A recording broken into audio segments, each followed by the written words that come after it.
All right. We're live. Hello, Jack. I'm playing the trailer. I can't know that. We're already starting on my side. Just you introduce yourself to the stream to the viewers first. Okay. Hello, everyone. My timer was a bit messed up, so sorry for that. I don't really mind though. Whatever. We have 3 people here. Say hello, guys. Let's be kind. Hello. Smile and wave to the viewers. But there's actually 4. But hey, I am waving at my laptop. Not sure they're seeing that though. They'll feel it. Hello, everyone. I'm here now. So Jack caught up. He caught up. Woo! Jack! Let's right. go. So, well, good evening, everyone on the on the CIS server. Good afternoon to both people. Yeah, good afternoon, everyone on the EU server, and good midnight if that's a possible phrase or not on the Asia server, and good morning to everyone on the NA server. We are here, Blitz CIS Cup, arguably the best server of the entire game. So we're going to be expecting some amazing games tonight. Are we? Every? Let's not throw out too many big words before the matches have even started yet. It's the biggest server. I'm not sure if you should say the best server because they all have their merits. That is very accurate. They are very much, by no stretch of the imagination, the biggest. And yeah, just fun games, fun times, right? Obviously, yes. So, did we lose Fujit? No, I'm still here. I was about to say all servers are equally good, and they're all equally competitive, and all equally horrible and toxic as well. Yeah, but the RUCIS server does bring out some interesting gameplay, strat-wise, and some interesting meta. Yes, they do. Yes. Okay. I do remember last year. That was fun. Yeah. Indeed. For those of you who have no idea what Blitz Cup is all about, so quickly, just a quick... Before you do that, shouldn't we say who does what today? That might be a good idea as well. Why we have 2 more people here. We're so nice, it's also... I think you also need to tell people how to get their paws onto their rewards. Jack can do that. One thing at a time. So me and Jack are commentating. That's what we're here for. That's what we do. And we have Aminet and Fujit to analyze the matches afterwards. Yes. Jack, take it away for the portal. Let's go. Yes. So not the portal yet, but let's talk about the Blitz Cup format. If you don't know what you're watching, so it's going to be a double elimination format. The team which loses 2 games are eliminated from the tournament, and all games are going to be played in a best of 7 grand final, best of 9. The maps for upper and lower bracket first round are predetermined, which is today. Tomorrow's games, those maps are going to be pegged under the peg or ban system, and you will know more about that tomorrow. These are the maps. First of all, we have Canal, Mayan Ruins, Naval Frontier, and Yukon. Upper bracket first round, lower bracket first round, we have Port Bay, Black Deauville, Alpenstadt, and Winter Mayanovka. And we are at the final stages of the entire season. The prize pool for each region is it's $50,000. So the 4th place already earns more money than the 1st place in the previous 3 seasons. So that's a lot of money to take home this season. And this is the schedule. We'll first start with the upper bracket first round, Gucci Gan team versus Pink team in around 11 minutes. And then upper bracket first round, 7 Star versus Gantelli. An hour and 10 minutes later, and another hour and 10 minutes later, lower bracket first round. So, win it for the long run. Yes, Fujit. Why not you announce how to get rewards for the stream? Yeah, you're the expert on that, Fujit. Well, you made a whole video. Yeah. A video, and now everybody's going to hate me because they won't get their rewards. Anyway, look, basically, guys, if you're watching on YouTube, you're not going to get rewards. So you need to do the following. In both the write-ups on both these streams on YouTube, there are links for your respective regions, okay?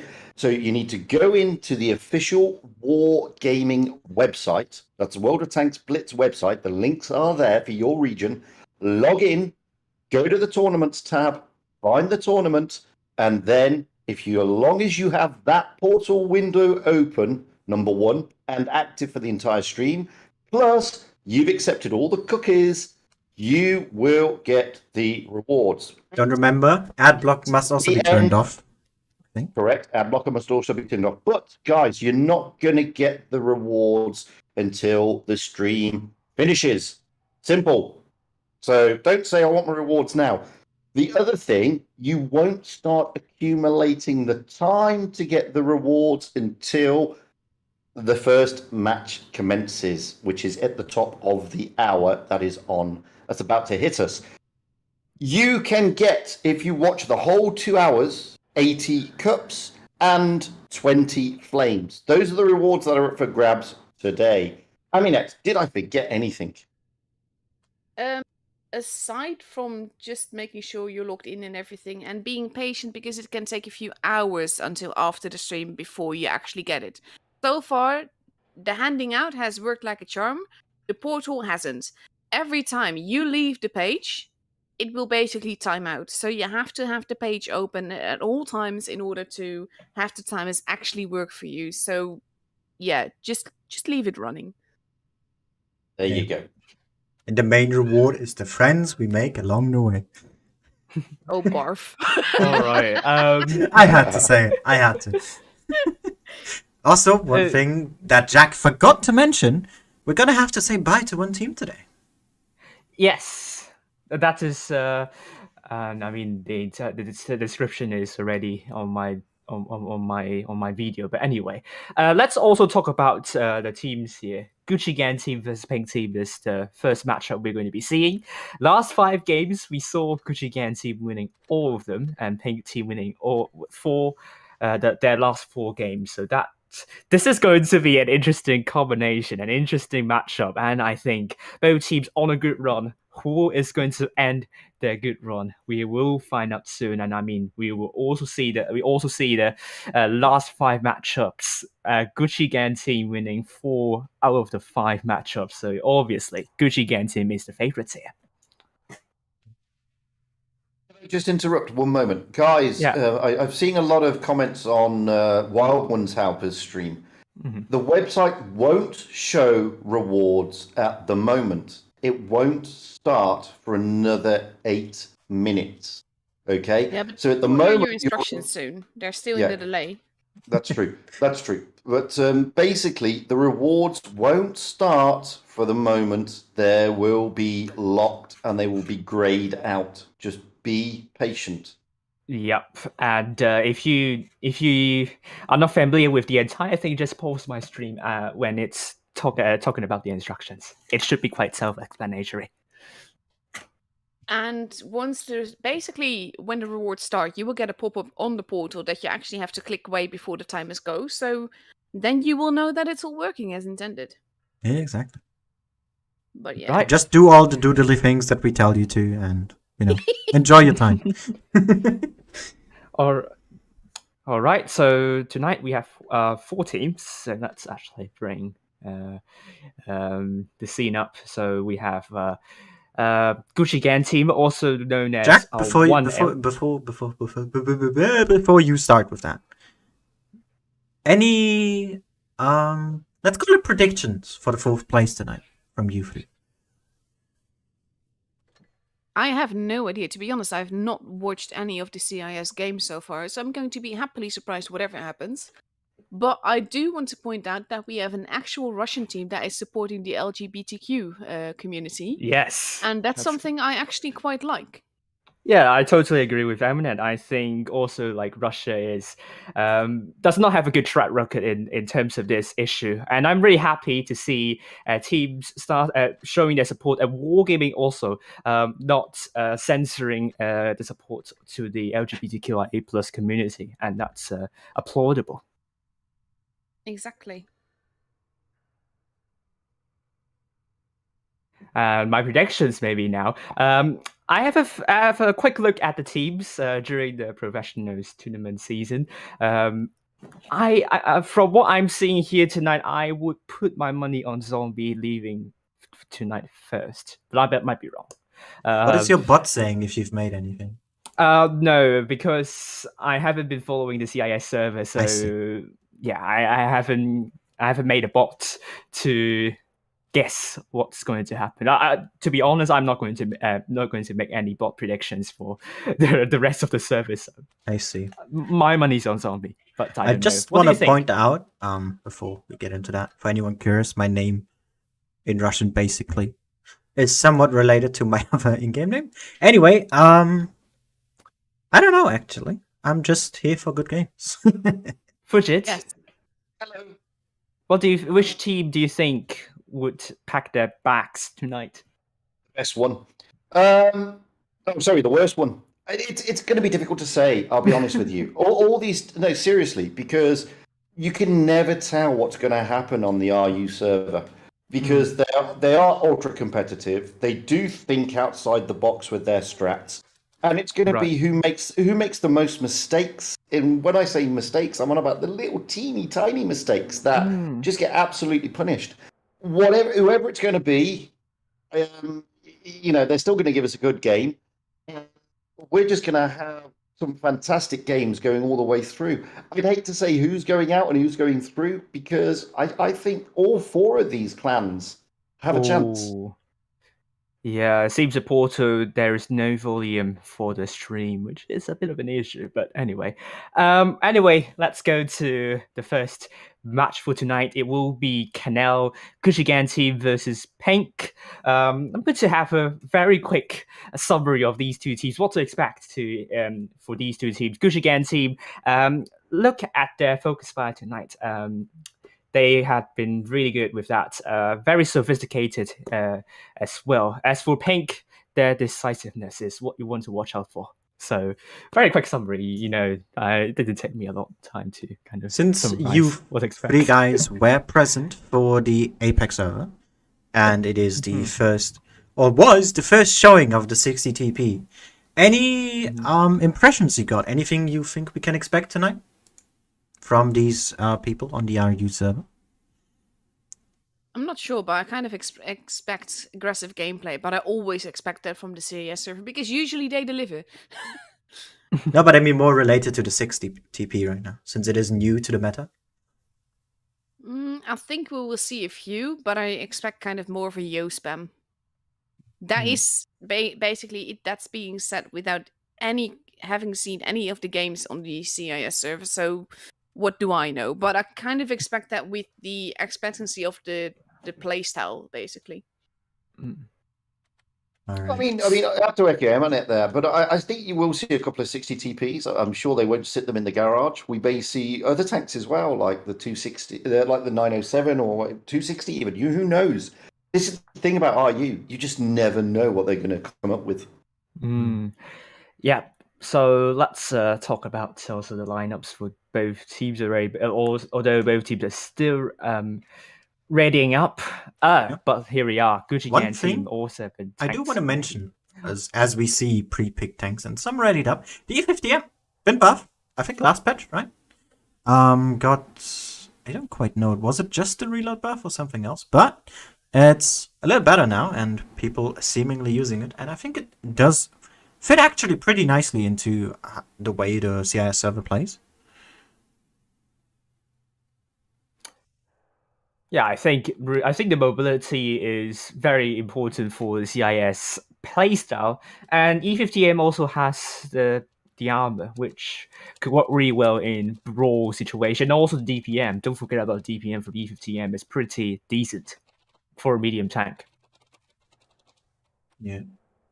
And I'm just Every is right. It did have a reload buff, and it also had a power to weight ratio, I believe, or over the terrain buff as well. All right. To make it a little bit more nimble. So just a small update to those watching. I did forward it to Wargaming that there's no sound on the portal. We'll just have to wait and see, I guess. Right. Oh dear. And stream is also not working on portal. Oh dear. Hopefully. My stream is still working fine, but looking at the lineup here, we have Gucci Ganti with double E50Ms, an IS7 Batchat, AMX50B, an IS7, and also Vicky Slide with Pink going for a double 50Bs, a double 60TPs, double E50Ms, and also one Batchat, and so many mediums of light. So we don't know what to expect, but here we are. We're going in. First match of tonight, Canal. Yeah, I do expect quite a brawly scenario around the deep part, especially seeing as how we have a lot of fast tanks, maybe excluding those 60s, but the rest is very nimble. And a lot of teams actually did start playing the corner more with the current patch. So I think that's where the main fight is going to happen here. Indeed, and I did see the streams. Canal, the southeastern corner, has been quite popular for these clans here. So I do also expect a lot of movement around the area, and also it will be good for Gucci Gang team. It's really down to their focus fire pretty much. If we are seeing a brawl happening around there, I don't think Peg would want to be under a brawl situation with Gucci Gang team though, because Gucci Gang team is known for that. And it seems you're right. We have the 50Bs and the E50s making a breakthrough to the north. Don't really want to play the corner right now. But we did have a spot on the 50B here, Crocodile. In the Batchat, getting some damage in. Yeah, we are seeing a Dark Time trying to cross. Took a hit a little bit, but Peg, the team, big shots into Neone here, and could go down if he could not stay safe here. A great start from Peg team here, and Gucci Gang team needs to be really careful. D could be captured soon.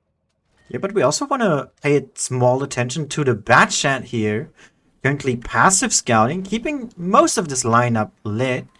No one yet to notice too much, but once the Vickers gets close, the Batchat is going to be in trouble. Yeah, I mean, look how close in proximity Riku is with Dark Time, but Riku has the clip though, and could potentially kill Dark Time. Is trying to get the good position to kill Dark Time. Dark Time is pretty much panicking at this point. Can Riku kill off Dark Time? Second he shell needs one in, more. last shell. Can he get it? He gets it! Is. Nice. Yeah, here we go. Gucci Gang team now leading by one tank here, but the hit point's still very close. Zips also is quite low, so if Gucci Gang team can kill off Zips, it will be evens. Oh, the Batchat's being hunted here. Skilloid in the 50M, pushing him out, and we also have the IS7 cutting him off there. So we're not going to see too much movement from that Batchat. But Pink really up on points. Look at that. Also getting B now. Completely uninterrupted. Yeah, but also Gucci Gang team has the hit point put advantage and also Riku trap. But that can be very important, I think. Now, Skill is just waiting for Crocodile Kabanchik to get Riku out of the way, because I don't think Yevgenox would want to do that, because Peng is looking at Yevgenox pretty much. Yeah. We also have a bit of fire support here. 50M and 50B for that Batchat. But there you go. That's a kill. Yevgenox is now 3'd up, trying to push a bit more forward. Pink, a bit more in trouble. They just need to defend well. They have 3 caps. They still have some times, but it's going to be 9 cap points per 2 seconds of increase they need to survive for as long as they could. Try and chip away enough hit points away from Gucci Gang team.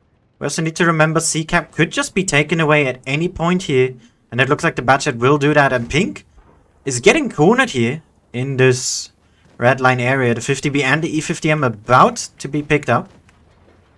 Yep, you now see Gucci Gang team killing Scorpion Drago all the way. Skilloid's also now killed, and Gucci Gang team is now taking back C and potentially B as well, but Nervny gets reset, and it's now 4 versus 5. There is still a chance for both teams here. Pink has done well to pull the hit point pool deficit back. And we also do have Nervny now in a one-shot on C. Does go down to the 50M, and it's now a 2v5, and I do believe that this has more or less been decided at this point. Yeah, Mark Silence trying to get a Mega Hitman out of the way, but it's another bounce here. Mark Silence is going to be surrounded by 3 tanks. Both 50Bs are now on drop reader, but Crocodile Kabanchik trying to get A, but I think PayPal is going to get a kill shot into Crocodile. Will that run happen? No. Crocodile with enough mobility. Just the inertia. Oh, it would not be enough. There is the reload buff for the E50M showing itself perfectly. Pink team 1,000 cap points, winning the first match unexpectedly, but it does look like Gucci Gang team hasn't warmed up yet. They have 3 tanks doing more than 2k, but Pink 4 tanks doing more than 2k. Pink defending quite well in this map. I do want to point out, Rico, though, because that man in the bad chat, or woman, for all we know, really was a crucial player, not shooting, staying there, and just doing the scout play that we don't often see in tournaments, and even less on the CIS server. He was probably the most crucial player in that situation, also being able to then pick up a kill there and buying a lot of time, because they wanted him out. And yeah, I think that might have cost them. Yeah, I think Gucci Ganti was kind of hesitant in trying to push out to Ping. That gave quite a lot of time for Ping to chip away enough hit points of Gucci Ganti here. And I mean, for most of the match we saw previously, Gucci Ganti has more hit points than Ping, if I remember correctly. I believe that's the case. And goes on to show if you hesitate, things could go really south for you. So Gucci Gang team, hopefully they will pick that back up a little bit and become a bit more decisive than moves. Pink doing very well in the defense. On the defense, hopefully they could keep it up. Yeah, and we have the lineups ready. A lot more aggressive here from Pink. Double I7, double 50 a bad shot, a VKP there for some side scraping armor, and also an M6 Yo for convenience. And Gucci Gang here, another E50M, now triple. Really want to make that tank a use here. Double I7 as well, a Vickers, and a singular 50B. Yeah, especially when we are talking about such a medium tank setup here for Gucci Gang team. I don't think they would want to hesitate. They don't have a lot of hit points. The armor is not as good as the heavy tanks. They really have to be decisive with their moves, and they have to stay together pretty much because they're good with the DPM, but it's not a heavy tank, so to speak. And we do also see that in the hit points, I mean, that's 1,200 difference right here from the beginning. It might not look like much, but it can make a difference in the end here. Let's look at Crocodile Cabancha here. The Vickers Light going for an interesting route for Sporting. Looking to get into D now, or maybe not. It seems Pink would go for B first. But there is a shot from Crocodile Cabancha spawning up Scorpion Drago. But the see Scorpion Drago is not taking a lot of hits so far. A bit lucky for him. But that could change. I mean, he has lost quite a bit of hit points. Only difference of 700 now. Yep, but I reckon he could have lost a lot more hit points, but we are also seeing potentially a push coming in from Mega Hitman, looking to get Crocodile Cabancha out of the way, but the DVTs are there to stop it from happening, so Crocodile Cabancha might need to make use of the chance to run away now, and he's doing it. Here come the 50s.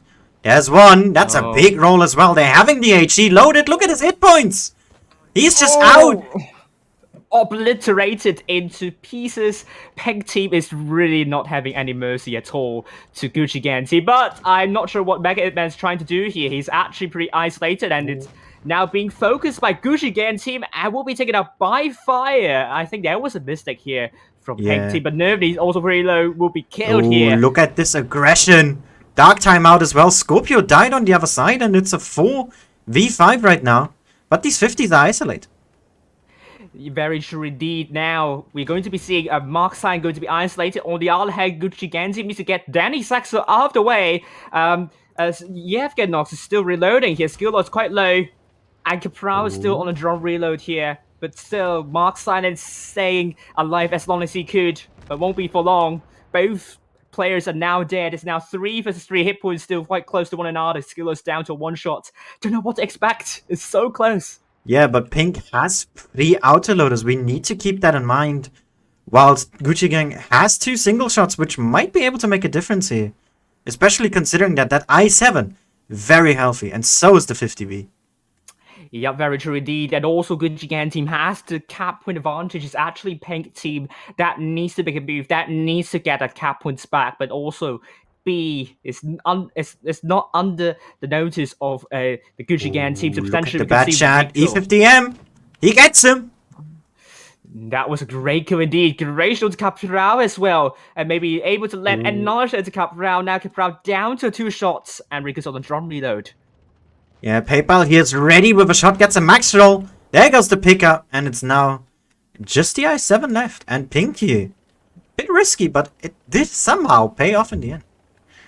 Yep, and I think now Yevgen lost. Oh no, that HE shot didn't quite penetrate into Passeri. But Passeri is also fully reloaded. I don't think Yevgen is going to do a Globinov here. Will go down with regrets. And here we go, Pink 2-0 against Gucci Gang team. What a strong performance here from both teams, obviously, but Pink, a lot of risk there, especially with Mega Hitman there, just pushing and maybe thought he did have the support, but it wasn't quite there yet. But it did give those 50s the time to get in and reload. And look at their damage. Both of them 3.6, 3.7 respectively. Yep, I mean, although Gucci Gang team has 4 tanks with more than 2k, Pink only with 3. Oh, I believe Pink, their decisiveness is really strong. It's really strong tonight, and I think Gucci Gang team, their movement can come across as questionable at times, and I mean there are quite a few tanks that got trapped or isolated. So Gucci Gang team, I think we're just seeing the shadow of Gucci Gang team. This is not the Gucci Gang team we know. And I mean, we know what happened. We know what happened to Feast last week. Yeah. I mean, Feast was the first placing team in their server in the professional tournament. Gucci Gang team as well, but it doesn't seem like Gucci Gang team has gone into the game yet. They haven't been in form so far. Yeah. I mean, we also got to consider they took quite a long time in the middle there. Didn't quite manage to pick off these tanks fast. And they just lost that corner to those 50Bs, which just annihilated 3 tanks. Especially that Vickers. We can't even call that nice anymore. That was just harmful. And that also, was ruthless. I'm not sure, but maybe a bit of over-reliance on those 50Ms could have also been a cause here. But of course, that's up to speculations, and maybe we should move on and talk about Mayan Ruins. Yeah.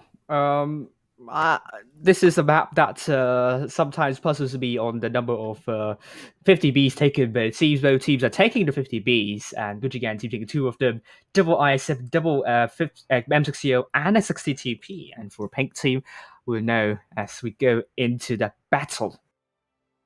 And it will be quadruple 60TPs, a lot of 60TPs, a 50B and i7, and once again, the VK 90.0 on P. I think the 60 TPs here for this situation are there for that alpha damage, and probably also to a degree for those hit points, because they do pack a punch, especially with that consumable that they now got. They could potentially kill a tank with 4 shots if they roll well and pen all of them. So yeah, but don't want to be running around corners without checking them first. Yeah, the 50Bs, I mean, also the armor. I mean, we talk about the armor. The HE shells, they can be very hurtful here. Both teams not taking the medium or light. This is something that I didn't realize until now. I'm not sure what to expect from this. And Capral side stripping in this area. Both teams playing it quite defensively, contrary to what we are used to for the CIS server. Yeah. One thing as well, look at the i7's position here for Gucci Gang. Very far back, but just having that angle to keep Capybara on hold, or at least give a shot in. But I don't think he's going to be of use if he decides to push in. Already under our noses, Mark Silent gets a and will give Gucci Gang team the cap point advantage, and we are now seeing Mark Silent, and I found him now in the battle, and looking to put a shot into Danny Saxo, but and Danny Saxo doesn't want to make any mistakes here, and you know what to do when both teams are holding. Do you know what to do when both teams are when you're holding? Get an ammo, right? Maybe that's the case, but Capybara also took a hit, and I think the what I was trying to say is both teams do not want to drop too many hit points, but we might see a push coming in, big shots into Dark Time Kotick. Yeah, there we go, minus 1300, that's the 60 TP average damage power that we talked about. And they're just gonna push in. Markstein also took a big hit, but also isolated, and it seems Pig is in a good situation here. Caprara down to 1 shot, great shot to Zips, and will be killed. Capybara here bouncing on that 60 TP. That's quite crucial. But Mark Silent here should be going down, and it's now 6v6. Tank still even. 1L seems to be collapsing at the moment, and Pank with more hit points here. Gucci Gang team needs to get their focus fire here, but it seems they have trouble in trying to get Scorpio out of the way, but it will be the case now. Yevgen Noxus trying to put a shot into the Exaxel, but it's a bounce. And now Pank with more hit points here, they look very comfortable. Yeah, PayPal here also in the 50B, still full HP. That's not a tank you want to keep alive for long, but he's just going to be able to get another clip out here. As Pink slowly picks up more and more tanks. It's a 4v5 now. Crocodile, they're heavily isolated. Yeah, and we also have now Capybara killing off Crocodile Comanche. And it's now 3 versus 5, but also do know that Pink, there are like 3 tanks at one shot, so if they can kill all 3 tanks in quick succession, things could change rapidly. Yeah, the hit points aren't that huge yet, but that's 50. I mean, him being basically full HP is probably the biggest danger to Gucci Gang right now. Ooh. But Dark Time is gonna feel it first. Yep, and Nervly is probably in DD trouble. Skilloid not close to where Nervly is, and Capybara Glacial into the backside of Skilloid. But Pink, knowing that they have the cap on advantage, they have the numerical advantage, they just didn't hesitate to push on, with Nervly now dead, leaving Skilloid the last person standing. It's already 3-0. Pink here, very decisive right now, and hardcore with these aggressive moves. Very, very much so here. And don't know what to expect. I think Gucci Gang team, I really questioned their movement at times, but maybe credit to where to Pink really doing a fabulous job in isolating and trapping Gucci Gang team's tanks.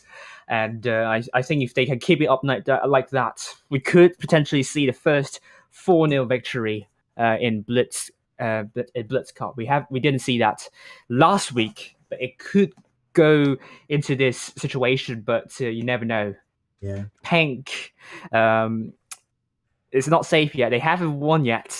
There's still a chance for Gucci Gang team, but pressure's on to Gucci Gang team now. Getting that last match point, or getting that last point to victory is always going to be the hardest. But just getting back on that last game quickly, the 60 TPs, I think, really made the difference there, that alpha damage. Because that initial peak they had against these Yos, I mean, you saw the damage coming in, right? Because Gucci Gang was trying to counter push, but they just lost hit points like crazy. And I think that initial advantage really helped them here. Yeah, and as we saw like last week, the team who makes the initiative usually has the upper hand here because they are in control of the entire situation rather than the defensive team. Because the defensive team, they have to analyze what the aggressive team is trying to do, and I think that can be the main difference here. And also, Gucci Gang team, I think also their individual skills might be the least good in terms of all the 4 teams doing, and they really need to rely on their teamwork right now. That's what they're good at, and we haven't been seeing the best of it just yet. Yeah, but one light at the end of the tunnels. We do see some mobility now. We see a Vickers on the side of a Gucci Gang here, who are also using triple 60 TP, a 50B, and double I7. Whilst Pink wants to feel a little bit more Soviet tonight, going triple IS7, double 60 TP, and double M6O.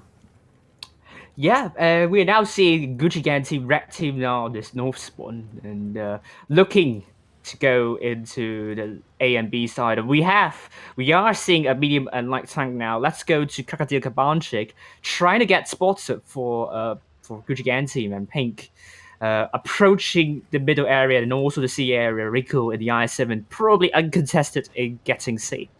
Ooh, some early trading here. But a lot of Pink has been seen, and Gucci Gang can take B absolutely uncontested. They are free to take that now. And also A, giving them a cap advantage once they take it. Or maybe they're not going to get... Oh, they will get A. Crocodile Cabanchik is going to get A. Mark Size just going past A. And the 60 TP already arriving to the enemy spawn. it seems Gucci Gang team, their main idea here is to get the map control. Potentially, we'll see a great shot from Capral onto Passeri. And with A also captured, cap points are going to be going in favor of Gucci Gang team. Skilloid here also being a pain there to Passeri. Takes another shot into him. He is now down to half, and he has to be more cautious about his hit points. But Pink is kind of pushed back at the moment, with not much room to play around with. Yeah, but Yevgen also might be feeling the heat here because potentially PayPal is in a good position to isolate Yevgen locks. And there is also support to his left, so I do feel a bit worried about Yevgen locks here. If Pink decides to push, maybe not, because there is Cap Rao and also Dark Time and also Markstein trying to support. So it's going to be interesting to see what Pink's going to do. And it seems they are going to take the aggression again with Mark's Island here.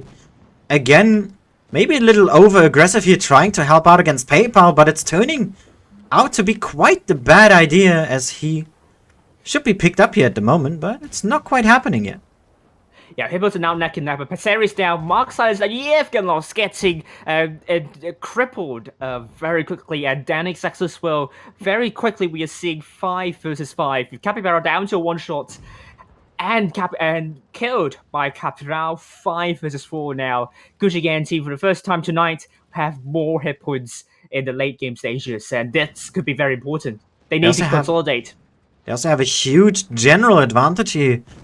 Oh, that's an Amorak! 1,500! Bye-bye to Rico here. The first one on the Blitz Cup for the CIS server to feel it. Oh my god. And it's not a 60 TP. Yeah, I remember while going through the streams, Gucci Gang team has done a full health Amorak to 7-star before, and it's an I7, so Pink to experience that on the hands of Gucci Gang team, I don't think they will be delighted. Yeah, and with that, the first match point has been evaded. Pink here, maybe not quite the right positions that they chose, since Gucci Gang very fast to react. Very quick to take these important positions to just keep them out of any advantageous spots they could have taken. And Pink had not many options here. And the options they did have, they might have not picked properly. So we're moving on to the next game and to the next map. Yep, this is a better match from Gucci Gang team. 4 tanks doing more than 2k, and Pink 3 tanks doing more than 2k, I believe. A huge reason why Gucci Gang team won the last one is really because they pincered Pink, and Pink was this time a bit hesitant in making the move. I think they thought for a few seconds, and then they made a move, but it was too late because their backsides are getting shot at. And now we're on to Neighbor Frontier. Gucci Before Gang you team, say anything, this is a mirror matchup, Jack. Yeah. It's quite cool. No, we don't see those too often, so let's hear it. Oh. Yeah, I was saying, like, Gucci Gang team, they might be on the momentum here, but both teams taking triple 60 TP, double I7, a Vicus Light, and a 50B. Yeah, and as you may have noticed, 50B here, a hard showing. Unusual, at least to other servers. But, as we saw in the last Blitz Cup as well, CIS really does love that, and it's a dangerous tank in good hands. Which we have seen them show as well. But, maybe in Neville Frontier here, the map more for the hold down heavies, 60 TP IS7. So let's see what they are able to accomplish here. Yeah, I'm also very excited to see what Pink's going to offer here. They had some good strategies on this map, so let's also follow Pink, what they're going to do. Exciting. It is, again, match point here for Pink. They win this match, they're going to be moving on and playing tomorrow. But if Gucci Gang can hold them off, we are going to see another, and then maybe another. Yep. Once again, Gucci Gang team is 1L, so if you have no idea what which team I'm talking about is 1L. The reason I'm using the team names rather than the clan tag is because that's what the CIS server is used to. Because they're currently not seeing each other. Passive scouting. And a hard A presence for both teams. Dark Time takes a big hit as well. PayPal, Capybara also taking some hits. And we could see a big brawl coming from A, and I think this is something that Gucci Gang team really likes to do, but they don't have the numerical advantage at Dark Time, being the unfortunate focus for Pink. Yeah, and Pink here, they really want to finish this off right now. The Vickers having the jewel on the other side. But currently, Gucci Gang's Vickers is ahead, but the rest of the team really isn't. Yeah, I mean, we can see Newly trying to shoot from the backside, needs to land a last shot to kill off Passeria, and it will be the case now. 5 for the 6 hit points in favor of Pink here. Mark Silence now dead, 4 for the 6. It's great stuff from Pink. Yeah, I think the deciding factor here is how fast can Crocodile join this fight, and how much of an influence will he have? Because currently, he is that missing piece for Gucci Gang. Yep. And with Mega Man now dead, Yev get lost. Now down to one shot will be killed by Capybara. It's now 3 versus 4. Capybara really needs to win this fight here against the 50B. It's a track, sadly. Nerve needs to connect with Capybara, and Paper's trying to go in cover. There is still a chance, but this is going to get slimmer and slimmer. Exactly, and there we go, 60 TP down to a one-shot. Nervny here is going to be looking to pick up PayPal. Actually gets the kill as well, and Crocodile here crossfire with the 50B together, but I don't think that's enough. No, I don't think so. Kakadil Kabanshi pretty much a one-shot, so he has to play it really precariously, and he couldn't connect to anything from that shot we saw. And Yuvni is also trying to wait for the reload to come, and it's going to put a shell into Danny Sexel, but receives a big shot from Danny Sexel as well, and I think Scorpio is going to remove Yuvni. Capybara actually, having stayed for a long time at A, decided to be the one to make the move here, and the Vickers last one standing here for Gucci Gang, and Pink saving that ticket for tomorrow.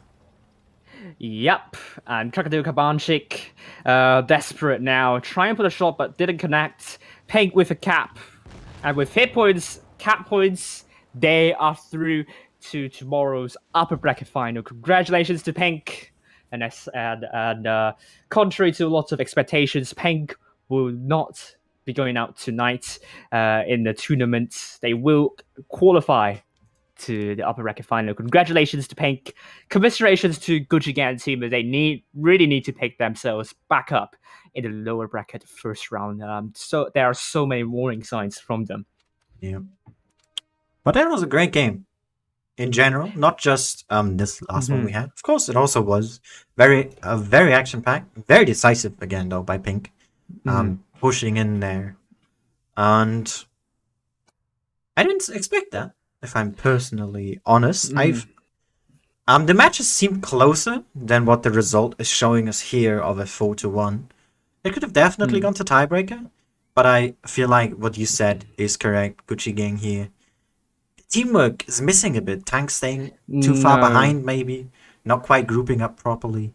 Yeah, and well, I said about their focus fire being like top notch, being very good in professional tournament. We aren't seeing that tonight, especially the last match we're seeing here. Pink simply has better focus fire. You saw 2 tanks from Gucci Gang team being removed so quickly. The discipline is better for Pink. We definitely saw Pink definitely prepared a lot for this tournament, also because they are the underdogs, to be honest with you. So far, this is their first ever top 4 this year, this season. So they don't have a lot of expectations for them, but they really want to try to live their best life and do as much as they could. I mean, Gucci Gang team, they are the defending champions from the summer season. They could feel the pressure, and it seems this is taking a toll on them. And I don't think we have seen the best of them so far. And really, the teamwork is what brought them to the top 4. It's not anything else, really their teamwork. If they can't show it in the lower bracket first round, I think they will struggle tonight. A bit into the future and maybe getting a bit ahead of myself. But for Gucci Gang to have their best chances at their lower bracket game, who do you think would be their optimal opponent between 7-Star and Gantelli? Gantelli. hard to tell. I think Gantelli is more like your usual EU team here. That's what I saw in the previous streams. And Seven Star is the one that thinks outside of that box. So we do see like Seven Star doing some very unusual strats, but for that strat to backfire tremendously, like what we saw with E7 last week. So hard to tell. I'm not sure if Seven Star is going to do the usual stuff, or are they going to surprise on me here? But I do think Seven Star has the advantage here. Yeah. One thing before we continue, and also once we get to the analysts, I saw someone mentioning, and he's obviously not the first, but one of many that do want Amarex removed from tournaments. And to some degree, I would agree. But I will mostly disagree for the sole fact that Amarex locations are known. For the i7, for example, which did receive it, it's right in the front, either shoot through the track wheel or the upper plate of the pike nose, and you're pretty likely to hit it. 60 TP as well, for example. It's now very well known where you Amarex that. And in that end, it's very much a skill thing of you're aiming for that. You're trying to hit those things. If you, of course, have the time to do that, because generally you want to not expose yourself for too long just to aim at a potential RNG Amarex. But those things do really much count into this, and it's not something that is just, oh look, an Amarex, well that happens. Its teams do generally actively aim for them if they have the opportunity to. And you sometimes need those Amarex to turn games around, and obviously it's more exciting this way. Because if we didn't have those, if we didn't have fires either, which would count into that, it'd be very stale, in my opinion. Well, if I remember correctly, you don't Amarex a tank if you damage the Amarex twice. I think there is also luck involved. I don't know. Can you confirm that? In what way do you mean?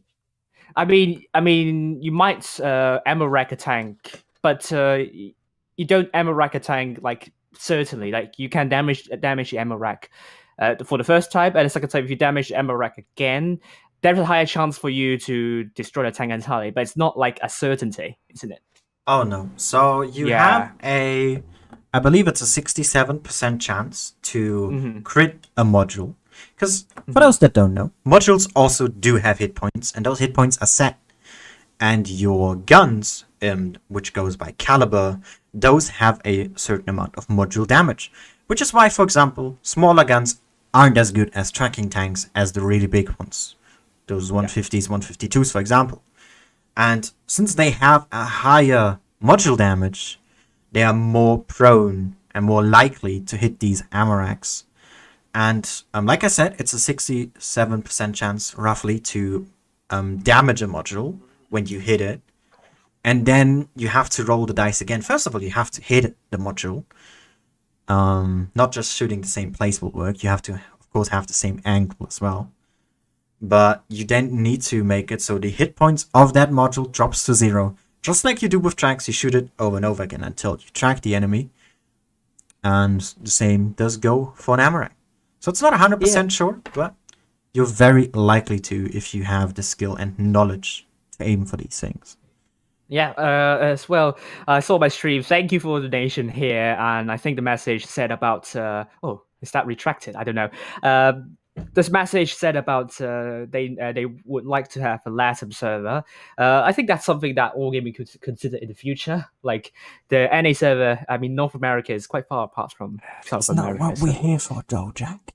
Yeah, it's not what we're here for, but something we could. I mean, we could reflect in the future. So. Though I do believe that our analysts should be caught up now. Yeah, we have caught up.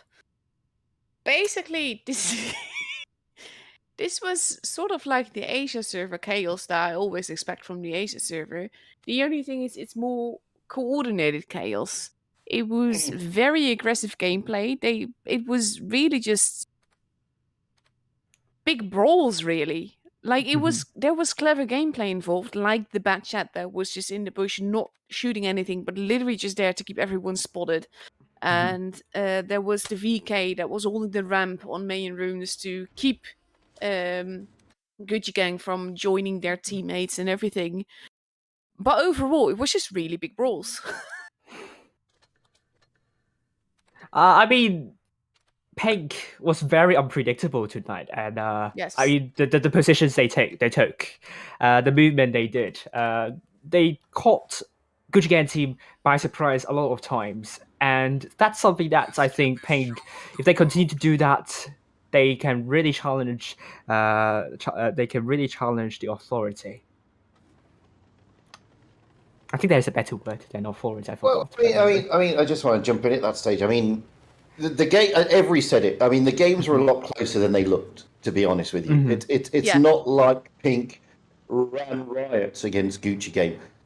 Gucci Game were not firing on all their cylinders. No. That is true. I mean, their focus fire was a little bit off. Their rotation around the map and their counter reactions were not quite there. This could be the fact that it's the first game out. Everybody's coming into it slightly cold.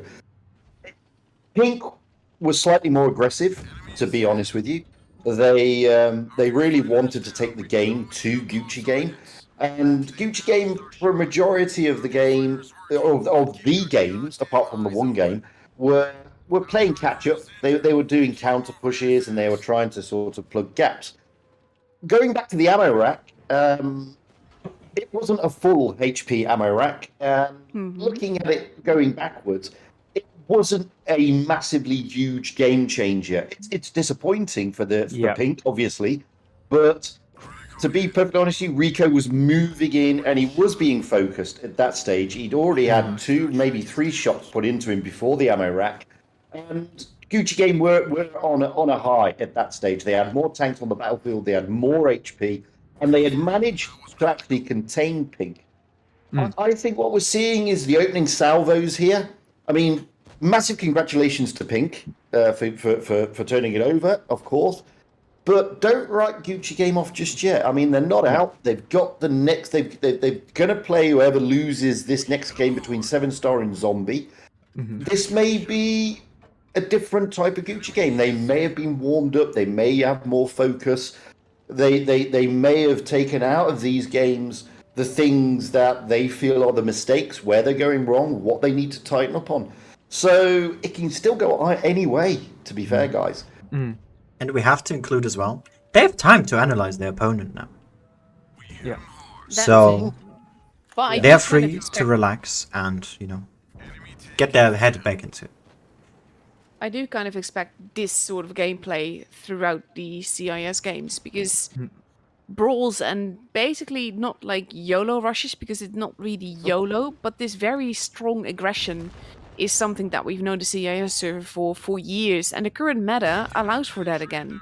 Even with the 60 TP, which isn't the fastest tank in the world, it does allow for it, and you see that with the AMXs, and it's fun to watch, but there's not really a lot of tactics involved, as in trying to get the bases and trying to play with points. It's more an encounter brawl than a supremacy game, so to speak. Yeah, and again, I mean, it's completely right. What we see a different type of gameplay sometimes on the CIS server. We don't see everybody rushing to various caps to take these cap positions and the cap advantages. What we see, they try to out-brawl them. And it all boils down, there's a big reliance on focus fire and positioning on the CIS server. And tonight, Gucci Game at the moment, they just aren't there. Their focus fire is just not as focused as we've seen in the past. Their positioning is just not as we've seen in the past. And Pinks were better. It boils down to that. And as I said at the beginning, when you asked who do I think is going to go out, etc., etc., it all boils down to who makes the least of those tiny little mistakes. And as when you go back and look at these games, as I said, they're not 7-0s, they're not whitewashes. They're very close. Absolutely, they're hard, broad battles, and they could have gone either way, but for that slightly off focus fire and that slightly, a couple of seconds slower to that particular position or to angle the tank in that particular way. So, I mean, this is RU, and this is what you expect. You expect this type of gameplay. And don't get me wrong, by the way, it's great fun to watch. It's just, it's always like, it's such a different style than what we're used to, so to speak. Yeah. That's all. Very true. Yeah. And by the way, I also see like some teams trying to emulate the playstyle of the CIS server. So Which is tricky because it Yeah. does work Yeah. for some. We've seen APA had similar games before where they completely caught their enemy unawares and off guard. And that's Yeah. why it can work really, really well. But at the same time, especially when the enemy team expects that sort of like aggressive gameplay, they will just absorb it. And that's something that most of the EU teams, for example, are really good at. And I love watching that as well because you have the aggression, which is like, it's risky. It could potentially pay off. Yeah. And then you see the team build up on the map and you know that they're just going to absorb that push. And it's fantastic. That's sort of like one of my favorite sort of gameplays to see. Yeah. I think mean, the yeah, sorry, go ahead. I mean, also when you use some of the strategies from the CIS server, I do sometimes notice that teams do not like get a full idea behind that strategy, and it seems like they're trying to emanate what the CIS team does, but it could come across as like the strategy seems a bit out of place, like very weird. So I think also they would also need to study how the entire strategy works and functions, and I think that is why the CIS teams are on top of that.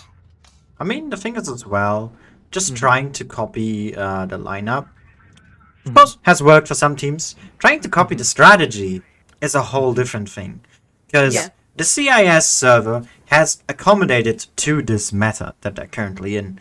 Just trying to apply or force that certain strat to the EU server is not going to work, because we play differently, we think differently, and we maybe even read the battle in a different manner.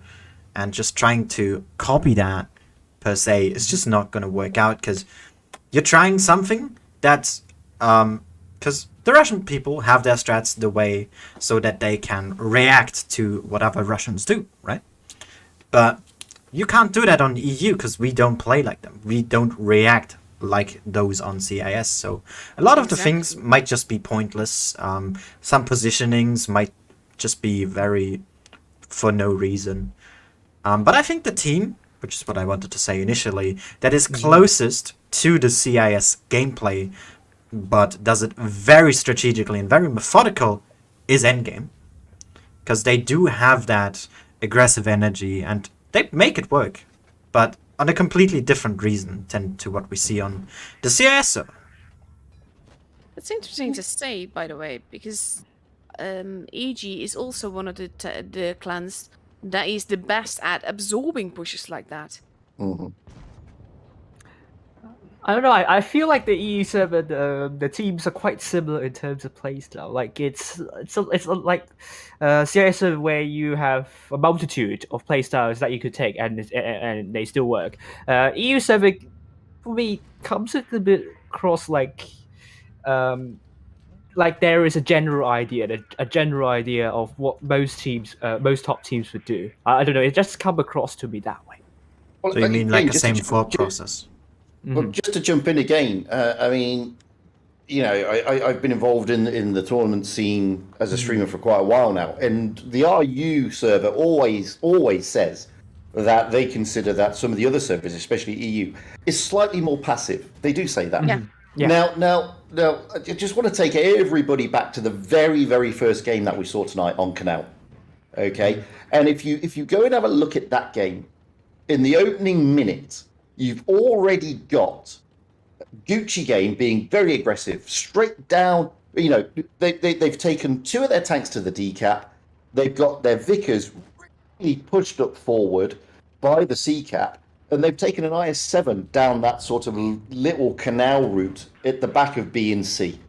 At the same time, you've got a back chat of Pink sat high on the hill where you would normally see a TD.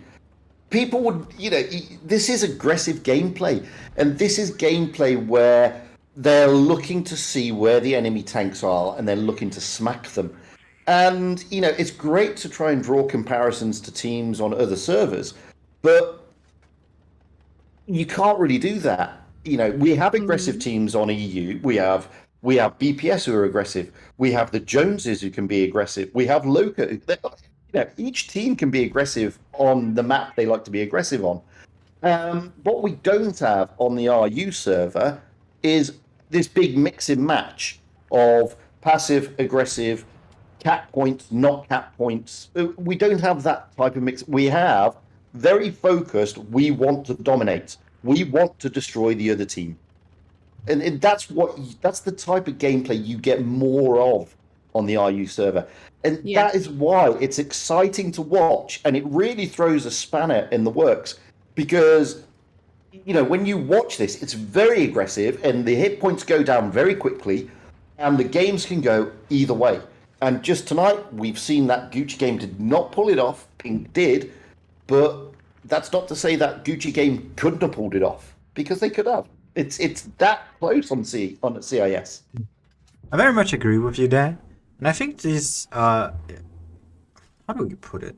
This general aggression that is on the server might just, in the end, boil down to, we want information as fast as we can on the enemy. Mm-hmm. And we want to give them as little time as possible to respond to whatever the hell we are doing. It's pressuring them by time, and it's also, I want to know as much as possible. What is going on? Where is everyone? But I think there is a lot of that. I mean, if you look at the way they use their light tanks, they get them very, very forward, very quickly into very aggressive positions. And,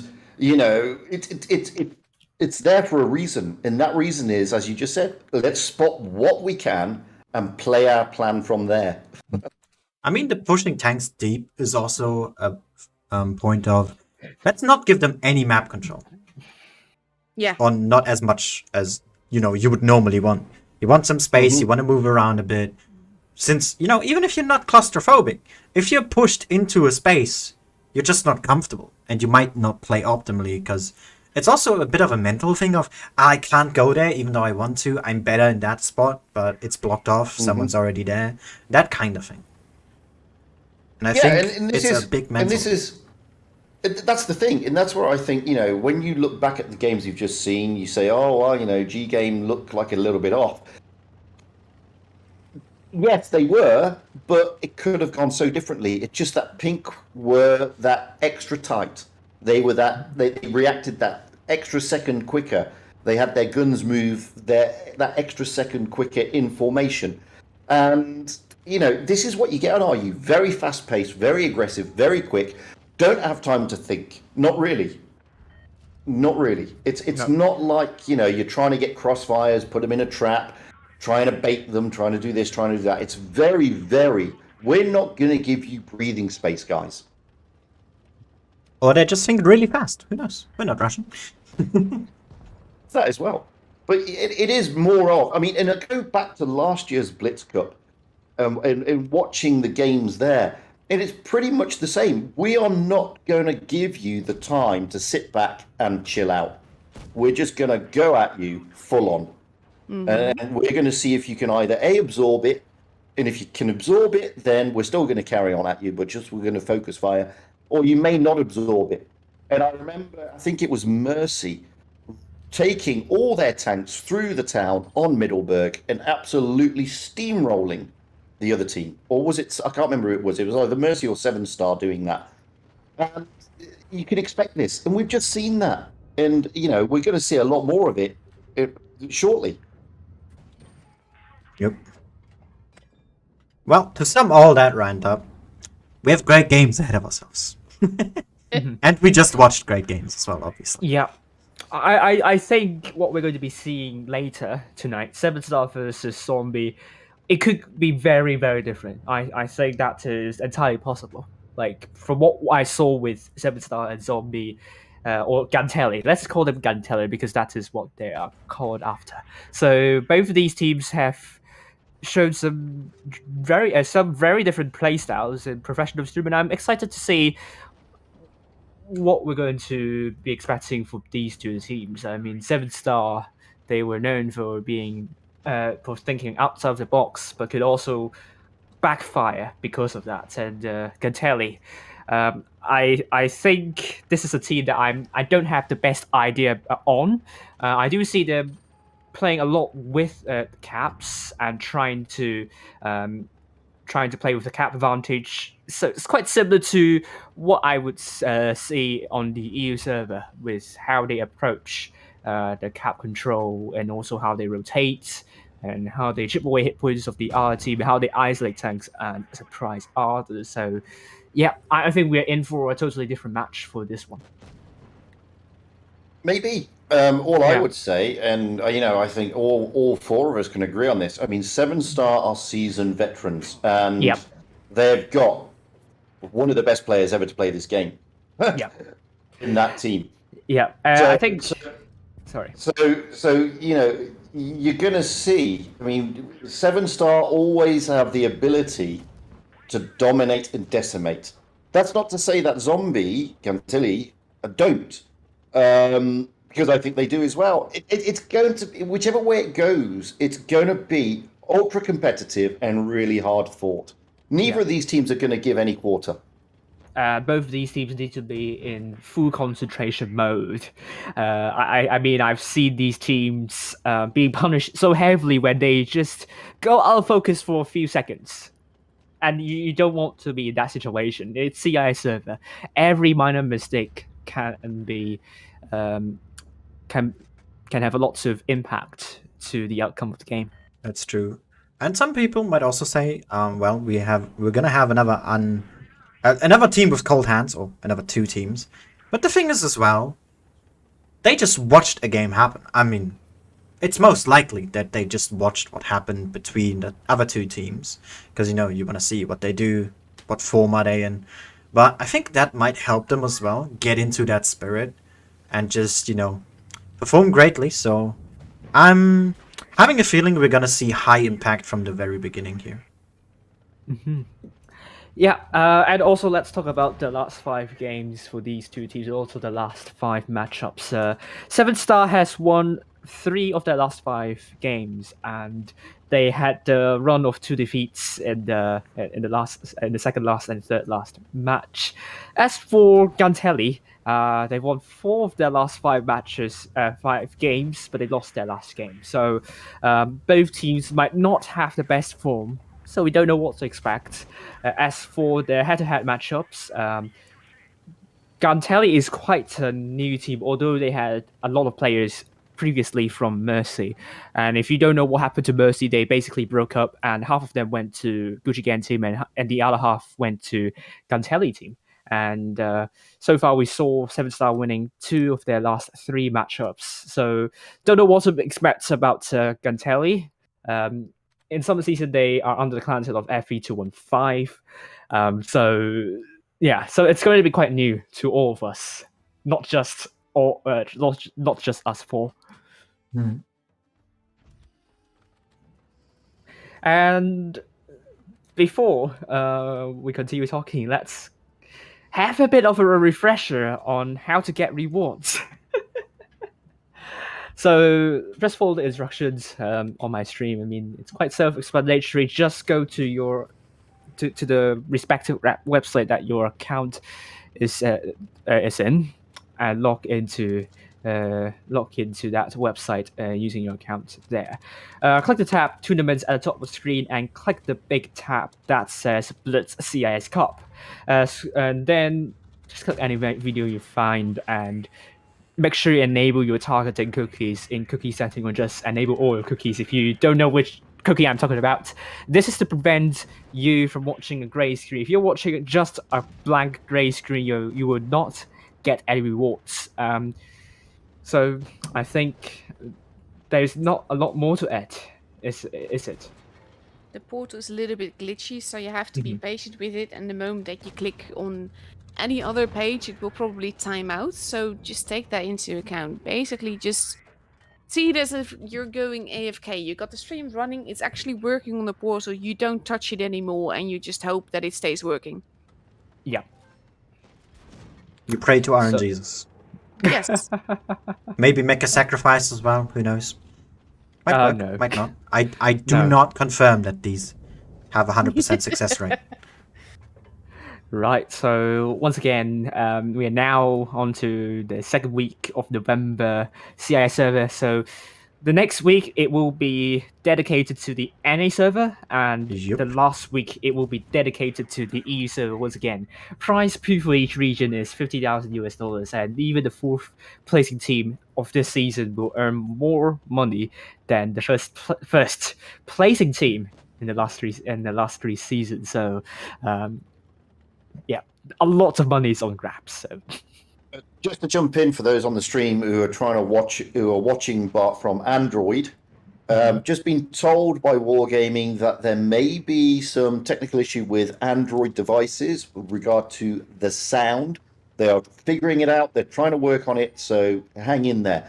I understand that some people had, that the sound was muted, so make sure it's not muted.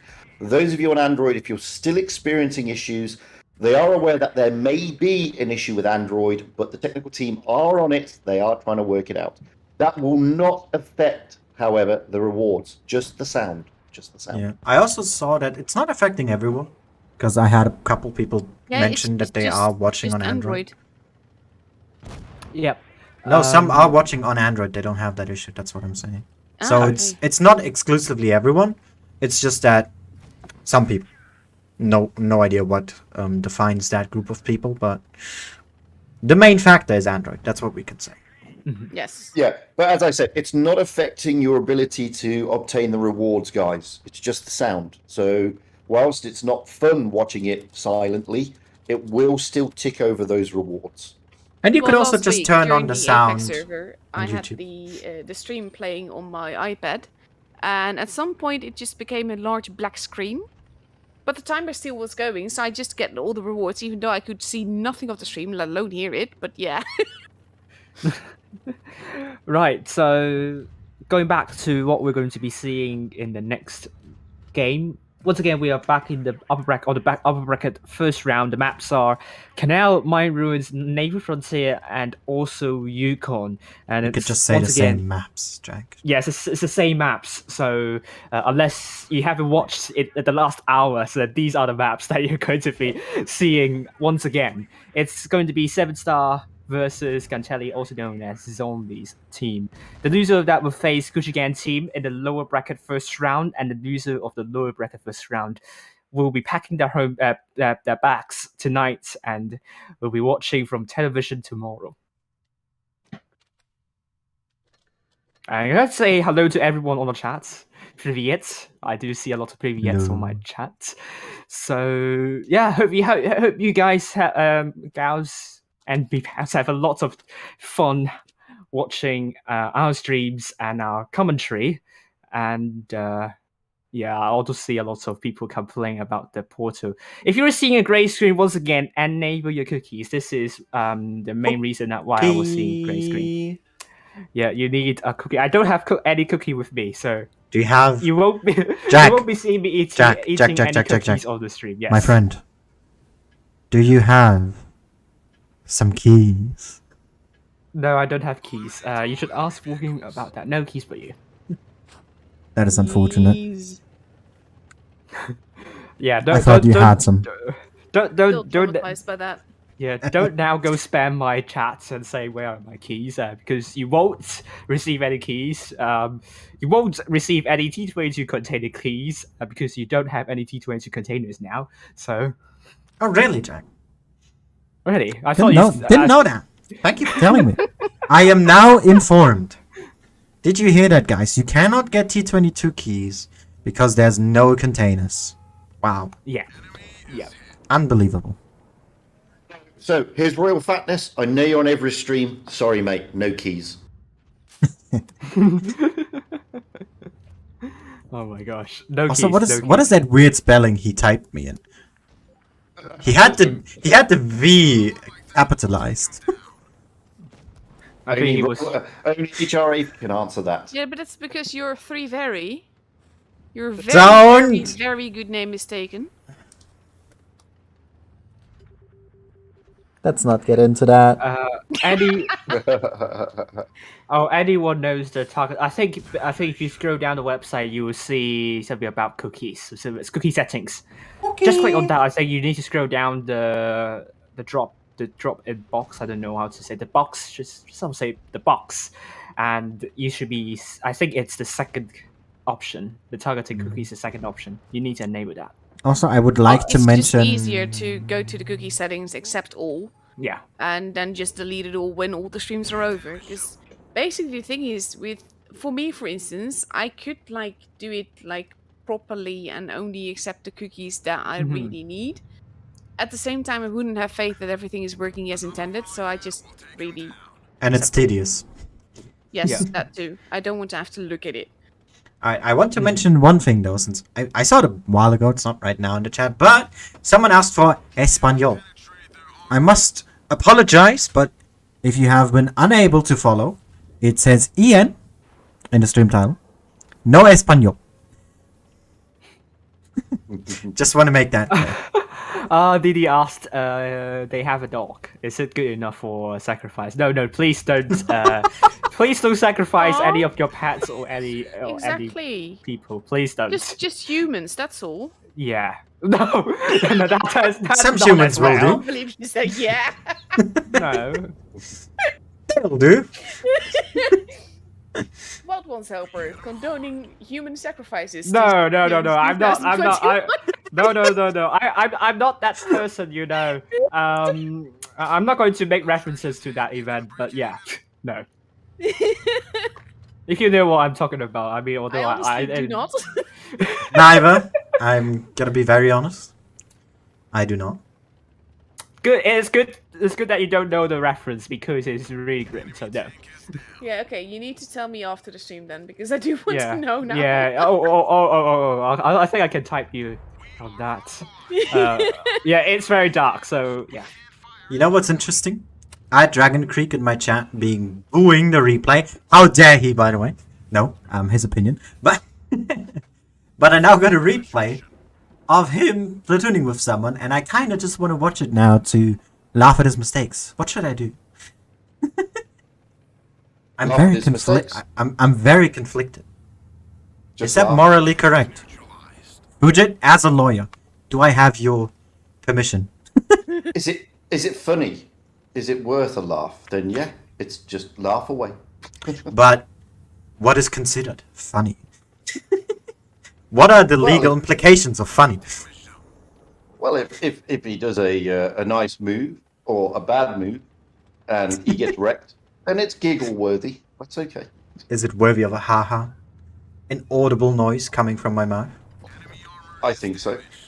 Fantastic. I just want to say to the people on Jack's stream, because there are a lot of Russian people. Just let me say, я плохо говорю по-русски. Seriously. Nervous laughter? Говори английский. Please. There you go. So I'm just telling the people, guys, we don't speak Russian. Our Russian is terrible. Seriously, it's terrible. So please try and speak in English. I know it's difficult for you, but Google Translate is a fantastic thing, and then we can answer you.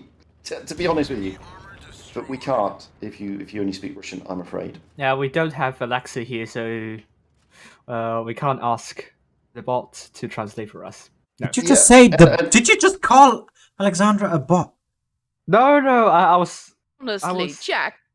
No, I was saying Alexa, the Amazon. Sure, talk yourself out of it now, are we? No, I was saying Alexa, the Amazon. Sure. We'll keep it at that. I don't know why you got that idea.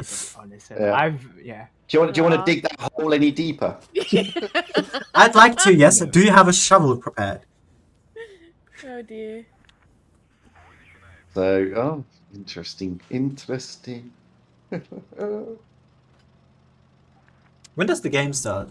6 minutes, right? Yes. A bit longer, yeah. But again, just for everybody who's watching out there, I've actually got the portal open on my iPad, and at the moment it's ticking over nicely. I can't hear anything because obviously I'm doing this, but it's ticking over nicely. The cups and the flames are coming there. So remember, guys, make sure you've got cookies enabled. Make sure you're watching via the official portal. All the links are in the description on both of these YouTube channels that you're watching this on. You have to watch it from the portal, and you have to keep the window active. Simple.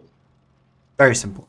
It's basically the thing. Like I know Wargaming's portal is always a little bit, let's say, special. And Very usually special.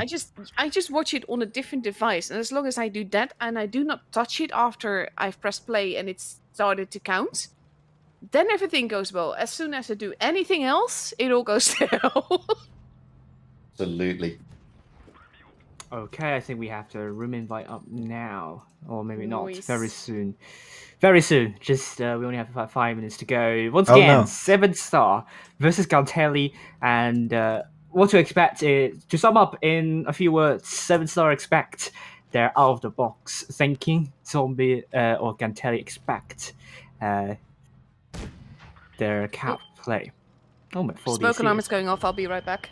Oh, that Stay doesn't safe. sound Nothing nice. going on. Someone is cooking. Oh, that doesn't Someone sound nice. Someone just overcooked a bit.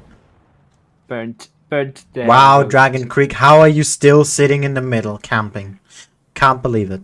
Mhm. I might make it a bit close for the room. I'll try. Is it open yet, Jack? What is open? I mean, the room is up. The room. What Yeah, does the it's timer say? 4 minutes. Alright. Marcel asked, why am I hiding the map?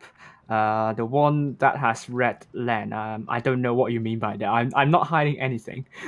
Maybe the mini map? I'm With not your hiding the webcam? mini map. I'm not hiding the mini map. No.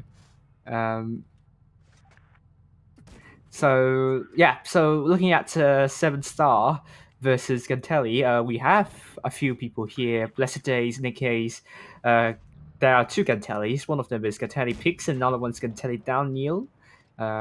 Which hopefully I got them. But it's Lorbin Elisa and Negabator Bullets. Panacea and Yunata. Why not Yonaka?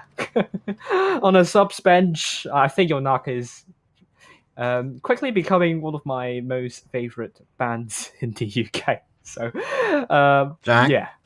Let's stay on What? topic. Yeah, I know. I like to digress, but anyway, Mercy still showing up. I don't. Anyway, Oh, I mean, That'd I be just said interesting. they're Mercy burning not here. bacon. How could they? Not the bacon. Not like I've ever had bacon, so I don't know. Probably just Can't offended believe all it. the Americans, but you know. It's just how no, it no, is. but you don't need to sacrifice anything for keys. The stream went dark first. Oh, maybe someone did get my reference to that, which was a bit of a recent event, but let's not go into that anyway. My house is not on fire. I'm all good. Not yet. Okay, Well, What there about we the go. house next door? Bacon, like, honestly. the heat is getting higher. Such a sin. Someone just said, "Are we I gonna feel get like- anything from watching this?" Well, not on YouTube. I feel like I'm on fire. It smells delicious here, but, like, honestly, I know it's bacon because of that. Oh no. Okay. Oh dear. Well, hopefully I can pronounce the player for this 50B Bali, and then Bali Sikon. Jack, time. Give me. What time? 2 How minutes. much do I left. have? Okay, the replay's a minute left. Right. So, well, so Gantelli, we have Gantelli. as Before we you said do that, before- Fujit. Is Fujit here? I am. Can you give another quick rundown of how to get the rewards? Because some people in my chat are asking again. Speedrun it.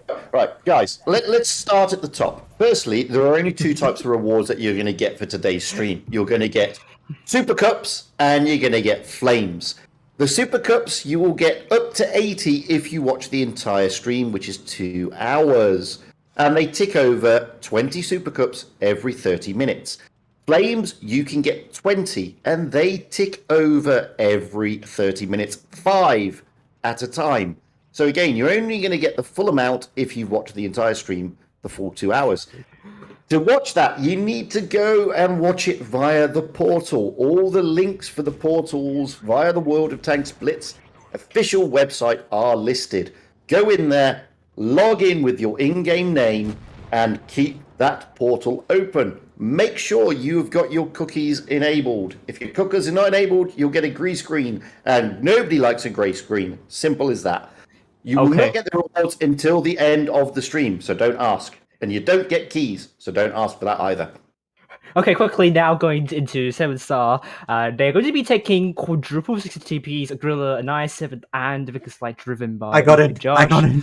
20 seconds. Gantelli, on the other hand, going for triple I7s, double 50Bs, and double Vickers Lights, which is kind of surprising. But let's see what Gantelli is going to do with double Vickers Light. I mean, we see a grill. I'm already impressed by that. We haven't seen a TD yet. I mean, Canal is not a map that doesn't favor TD. We do see from time to time, especially Gorilla, because of the northwestern corner where you can kind of camp there and not get spotted still. We know the Gorilla, the camera rating is not high, but that corner right there, it's kind of common to see a Gorilla, to be honest with you. See the grill moving though. He's not going to go into corner. Might we see an A play here? They might be expecting Gantelli to also play over the top side here. But look at Slovina here. Very aggressive. Yeah, but also Pasha in that Vickers Light. Going for a lot of spots on 7-star at the start. And already a lot of tanks of 7-stars have been spotted. And Gantelli probably has a lot of idea Dark of exclusive. the movement of 7-star. Not going to take a shot. Yep, and also Gantelli got C here, and they got it relatively uncontested, unlike other servers where if you go for C, you will get heavily reset, but Trophies also gets heavily smacked from 7-star here, and 7-star has a substantial hit point pool lead now. It was a very optimistic snapshot from Nick Ace here on third, or well, whatever it is, a rotation. I didn't quite manage to get the shot into the 60 and to the I7 actually. But 7-star here applied a lot of pressure early on, but they've given up a lot of the map, especially their own spawn. And also we are seeing 7-star not dropping any single hit points here. I think that will bode them well for the rotation later on. And we are talking about 6 cap points. No, it's 6 cap points per 2 seconds. So if 7-star must absolutely make a move at 800 cap points, so we're still talking about more than a minute to go. So 7-star can absolutely use the available time to chip away enough hit points of zombies so that they have a good rush. Yeah, something interesting to mention. Nick Ace currently, he has the right idea. He's blind shooting these bushes. Oh, he nearly hit Pashta just in front of him in the ground there. Of course, we can mention 7-star, 3,000 HP. No, the Ace bounced onto Vinograd. I mean, that was a huge opportunity because Vinograd was spotted and Nick Ace was pretty much having his gun onto Vinograd. That didn't hit. That was kind of hurtful. But yeah, like you mentioned, cap points are very, very important on this map. So even if 7-star is 3,000 HP ahead, it might not be all that important unless, of course, it goes to that final brawl, which it is likely to. But it gives you the breathing space anyhow for that rotation, and we are seeing Bali taking a big hit in the 50B. Oh, there he goes. Taken out by Daniel. And it's now 7-6, and Gantelli seems to have trouble holding. And now 7-star has the cap lead because they killed the tank. Yeah, they have a huge cap lead, also putting pressure on C now. Oh, we're also seeing a push here. 7-star looking for Vinograd and also Dark exclusive. This could go really so for Gantelli here, but there's a bounce from Slovina Lisa. No, depends. Need to happen here. The I7 dodging quite a lot. B and C are being interrupted, but Dark exclusive. He just lost all of his hit points immediately here. Just like alcohol, evaporated almost instantly. And Blessed is trying to get C, and Vinograd. Oh my God! Gantelli Daniel with an ammo rack here. Yeah, he had his Amarak previously damaged, Oh and my someone was gosh. like, how about we snap that? But it's not gonna make a huge difference here. It might be a bit of a mental hit for him there, but 7-star is looking to pick up this victory here. Yeah, I mean that was kind of that was the second emerald rack we saw tonight, but it would not affect 7-star in any way because they have the caps, they have the cap lead, and they also have a lot of hit points, and they are winning with 1,000. Hush is full HP, by the way. Oh wow! And here we go, 7-star, 5 times 3 more in 2k. Even Daniel gets killed by the Nemarak, almost did 2,000 damage. Oh, meanwhile, Gantelli looked very leaky in that defensive setup. Only 2 times 3 more in 2k. So what do you think? I thought that was a great game, honestly. Just in general, the way this is played, it is pretty standard, but it's the Canal standard, but just more aggression. And Canal generally is a very exciting map, probably the most interesting because of the way that it's laid out, the way the teams play it. And adding the CIS aggression to that just makes it so much more interesting. I especially loved the blind shots that Nick Ace did and how close he was to hitting Pashto there. And also that IS7, he bounced that shot. That was not going to change the game anyway, but it was, yeah, it could have done a lot of damage. Yeah, but it was a bit of a slow start, I would say. Both these teams not too eager to rush in quite yet. Yeah. They both took their time, but that is just Canal for you. So maybe we're going to see some more aggression, because look at that triple 50B here from Gantel. Yeah. A bit disappointing from Gantelli's side, to be honest. From the last game, they had advantage, the cap advantage, but they weren't holding well. I mean, I've seen teams holding better in that area. So interesting to see what they're going to do in the next one. They might do something completely different. And 7-star, going with 3 mediums of lights and mobility is the key word for CIS Server. Yep. But let's see how these teams will play. Are we gonna see a box standard rotation, or are we gonna see something entirely different here? Is what I am most interested in, actually. Hit point difference is a bit noticeable, 1,700. Yeah, that is because 7-star took 2 mediums here, 250 E50M. I think that is the main difference here. But we could see 7-star making a huge push onto B here. Gantelli, are they ready for this? Oh, Trollface here might be in trouble, but not overcommitting just yet. Oh, Pashte! He got tracked over there. Half his hit points just gone instantly. Yeah, and now they are trying to get A relatively safely, and 4 incoming, and I think it's like trying to go up there rich but couldn't quite do so. And we could see 7-star holding back a little bit. The cap was going to go in favor of Gantelli. Hit points now quite even Stevens. I'd like to mention as well the 50 BC of Gantelli, Dark exclusive now. Both of them were just sitting there probably hoping for the Vickers to push in, but Ufbenja not gonna be doing that just yet. Has been able to see one of them and got punished as well. So positioning is not that good for Gantelli right now. Yeah, credits to 7-star here. They were able to chip away hit points of Gantelli, and also they are putting more and more pressure to Gantelli. Seems Gantelli does not have lots of room to breathe. If 7-star could maintain this pressure, it doesn't matter that they are under a cap disadvantage. They just need to keep on chipping away hit points of Gantelli, which doesn't seem to be the case at the moment because Lobina Lisa gets hit by the 50Bs. Yeah, that E50M down there is really stuck and cannot leave at all, because whatever approach they try to take, they will get punished for it quite severely. As we have the other E50M more on the back burner here. Doesn't do too much of a showing yet, just trying to give Fi support. But yep, and sorry. No, don't worry. Dark exclusive here again. He just can't get out of that position anymore since he put himself there. just stuck with the 50, and that's basically a tank completely out of the picture here, because he's not going to be able to do anything from there. Yep, and Incoming trying to use this was an interesting position that Incoming has taken at the moment. Trying to get more spots of 7-star. Actually try to trap the 60 TP. So I do see what Gantelli is trying to achieve here. And they're still quite close in terms of cap hit points. And as well, they also have the cap advantage. 7-star, their initial pressure towards Gantelli took it quite well. Indeed, they did. Not overcommitting, not rushing anything either, but like you mentioned, they took quite a beating, but they have HP advantage now, even if just slight.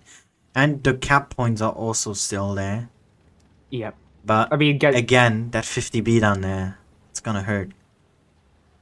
I mean, Gantelli is pretty much like hot, like ants near the side of the hot pot, and it's still anyone's game, to be honest. I think 7-star, they just needed good rotation, and we could see Ufbin Josh and Gantelli picks looking to shut Dark Exclusive out of the game.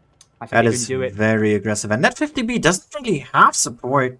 Of course, they do have the other one, but it's absolutely not going to be enough. And 7-star's just going to pincer the rest of the tanks now, once they've been able to take care of this 50B. There we go. The 50B is now dead. It's now 1 versus 2.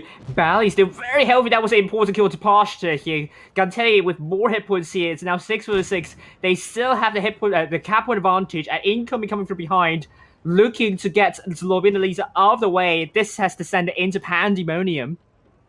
Yeah, we have a very important fight here in the middle right now. Gantelli with that 60 TP very low.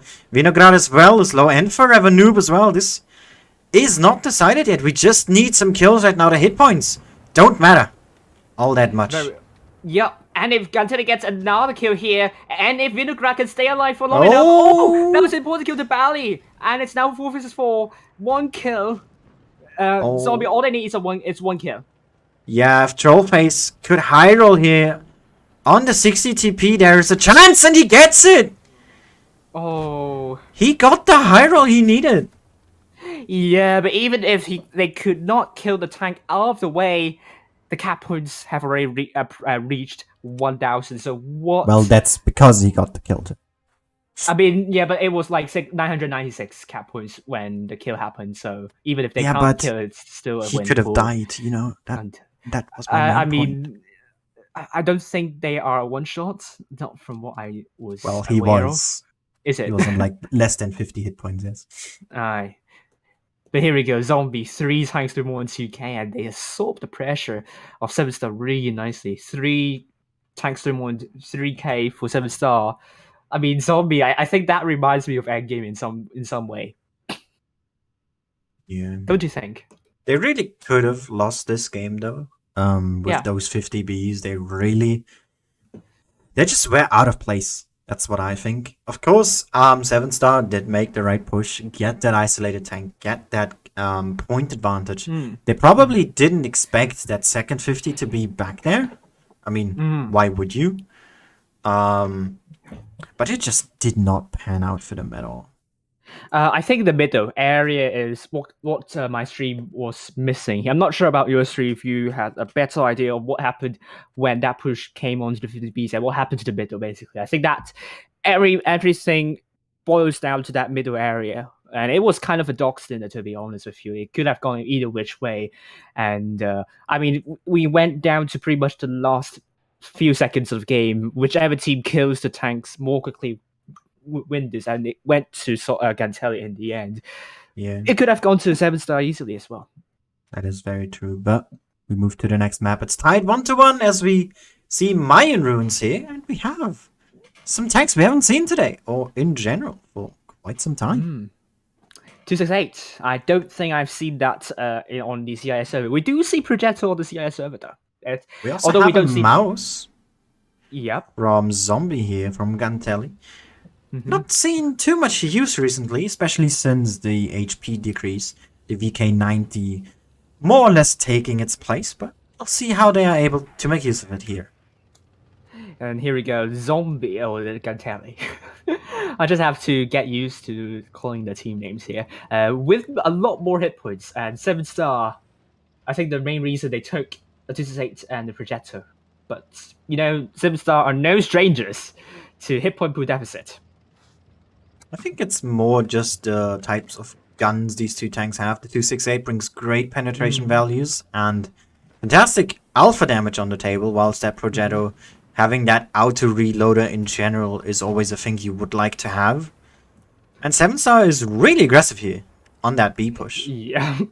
Yep, we could see 7 star really getting the positions. We could also see Trophies being a bit under trouble here. But will Gantelli make a move to counter that?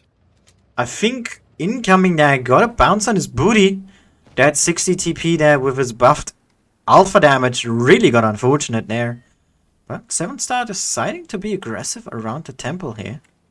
Oh, Gantelli picks big shot into Bali here. Pashta, I believe it's Pashok as well. Great shot into Gantelli picks and will be caught up by Uvin Josh and the Progetto. Second shot to Pashta. Good track shot. Yep. Gantelli picks needed that shot. It was a bounce, sadly. Yeah, hit points as well. Currently 2,000 in the lead here for Gantelli. Gantelli making a move on B now. Nikkei is heavily trapped and also Slobby and Lisa. Both of them trying to get out of this situation as quickly as they could. Try to get Trophies out of the fight. Slobby and Lisa probably could get out of the way safely. Yeah, Nikkei is going to take another one here. There goes Negabator. The first one out here for this game. But a lot of tanks are low HP here, but Gantelli just has a massive amount of hit points that they are ahead here. And it's really making a showing in the end game. Yeah, it's going to be 5-6. And I think 7 star, they are very unconsolidated right now. Their tanks spread everywhere. Trophy is now very, very low. But that actually shell didn't quite kill Trophies. And Gantelli Daniel is now killed. It's now 4 versus 5 here. Blessed Day is going to be the next focus for Gantelli. There goes the first one shot. Slobby now also a one shot Pashta here. Gets it as well. Fantastic pickup. And with 2 tanks left here, Gantelli is gonna take the lead for this matchup. Yep, that was a big shot into incoming just in time. Uvin Josh, can he carry the entire 7 star team here? We can follow Uvin Josh here. Incoming! I think he'd need a higher practitioner and a really good one if he had one. Yeah. Oh, what a match it was! Yeah. 7 star, 2 tanks doing more than 2, 3 tanks doing more than 2k. Gantelli, 5 tanks doing more than 2k. Well, it's basically all of them 2k. If you almost, yeah, that is impressive. That means every single tank of Gantelli is important. And we don't see that often. Very good damage spread here from them, yeah. Yeah. And I rather see teams having a quite equal spread of damage like we saw on Gantelli. Rather than, a particular player doing loads and loads of damage. And that team is good when the damage spreads quite equal. I think 7 star here got a little bit disjointed throughout the middle of the fight. Very spread out. Some in the temple, some in the middle, some on the outer middle, let's call it that, where generally most of the fight happens, usually. So very split. Not a lot of connections that they had, whilst Gantelli here was really put together, and the focus fire just put them ahead of their competitor here. And I really like their move down in the middle here on B. That really caught those IS7s off guard, and 7 star I think was quite flustered after seeing that. And 7 star look like they are kind of like good again team. They were failing to regroup themselves. Gantelli seems to be better with their decision making. I mean, they are a lot more decisive. I don't know. I feel a bit worried for 7 star now, but it's still like quite close. It's 1-2. Anything can still happen. It all depends on the next match. All 7 star needs to forget about what happened in the last 2. And with that, we have our lineups ready as the match is about to begin. We have triple 60 TP. We have double I7. We have a Yo. And a Vickers like for Gantelli here. 7 star opting to go with quad 60 TP again, double 50B, and blessed in an IS-7. Let's see if he will be blessed in this game. Yeah, that's Seb, 2 pro 60 TP across the board. We don't see that many 60 TPs previously, so quite interesting to see how that pans out. Same as we are seeing here, going mostly to AB, and Gantelli blue team also going mostly to AB. So I think we could see a big fight coming into Blessed Days, going straight into B cap. Yeah, and he didn't get spotted either here. Dark Exclusive very far backwards, did not want to get spotted on his approach, whilst the rest of Gantelli is at the temple. Yeah. Oh, make sure it's for incoming. Oh, that was a big miss from Daniel. It could have gone very bad for incoming had he received another shot from the 60 TP. Yeah, exactly. He can be calling himself fortunate there that was not an HE either. Yeah. Because he would have lost a lot more hit points there. Yeah, I do see from time to time CIS Server that Vicus Light so aggressive at the start, lost so many hit points, and that rendered the tank pretty much useless for the entire match. What a good shot from Pixie, able to pick one right into Trollface when he was peeking down Blessed. Bit of an HP lead here from the beginning. Early damage is always important, and they have the cap. And another thing that is definitely worth mentioning is look how passive Zombie is. Look how much they are pushed back here. They aren't really in a position to make a move either, because they're quite far from any corners that they could push around from, especially those 60s. Oh, I mean, Blessed is trying to blind fight. I mean, 7-star was kind of waiting. They don't need to make a move because they know they have the cap lead. They're just waiting for Gantelli to make a push, and it seems Gantelli's trying to get into A, and the full incoming spot up. Nick Ace dodges a potential shell from Nick Ace and will be getting A safely. Daniel there taking some shots. Gantelli here just splashing some HE onto that 60 TP here, doing some minor damage. But we know they're taking a full one. Oh, we could also see Blessed Days get a bit more aggressive in the IS-7. Incoming, 7-star. he took another shot. He has to be careful. 7-star still piling pressure onto Gantelli here. Gantelli, even if they captured A, it's still not enough. They need to make a rotation somewhere. But 7-star are stacked up near A, so they can't rotate from there. This is why we're seeing Gantelli rotating out of A and inviting 7-star to maybe capture A. And I think this is going to put even more pressure onto Zombie Gantelli now. Blessed here. Punished for overstaying his welcome there from Forever. Dark Exclusive here has been more or less alone on this area for quite some time now. Is finally getting some company here. Trollface joining him. But 7-star taking back A. And unspotted as well.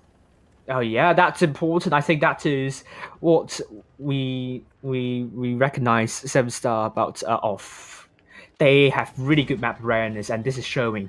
And they're going to pile even more cap pressure onto 7-star and into Gantelli. They can't pile pushing in now as well. Gantelli here want to finish this, but they've lost a lot of hit points on the way here, especially Forever and Vinograd.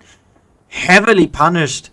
They left the Yo and Pashte all alone over there, who are just going to get overrun at this point. Yeah. And Zombie, basically doing what 7-star did last game. They just put themselves in terrible positions here. Split themselves up really hard. And aren't able to help each other like they should. Yep, and we could see Boet's making an emerald rank again, but that was not going to change matters at all. 7-star 1,000 cap points and brought it back to 2-2. Well done to 7-star. That is more of the 7-star we know of. That was a really strong game from 7-star. Not a lot of damage has been done, but that was quite something.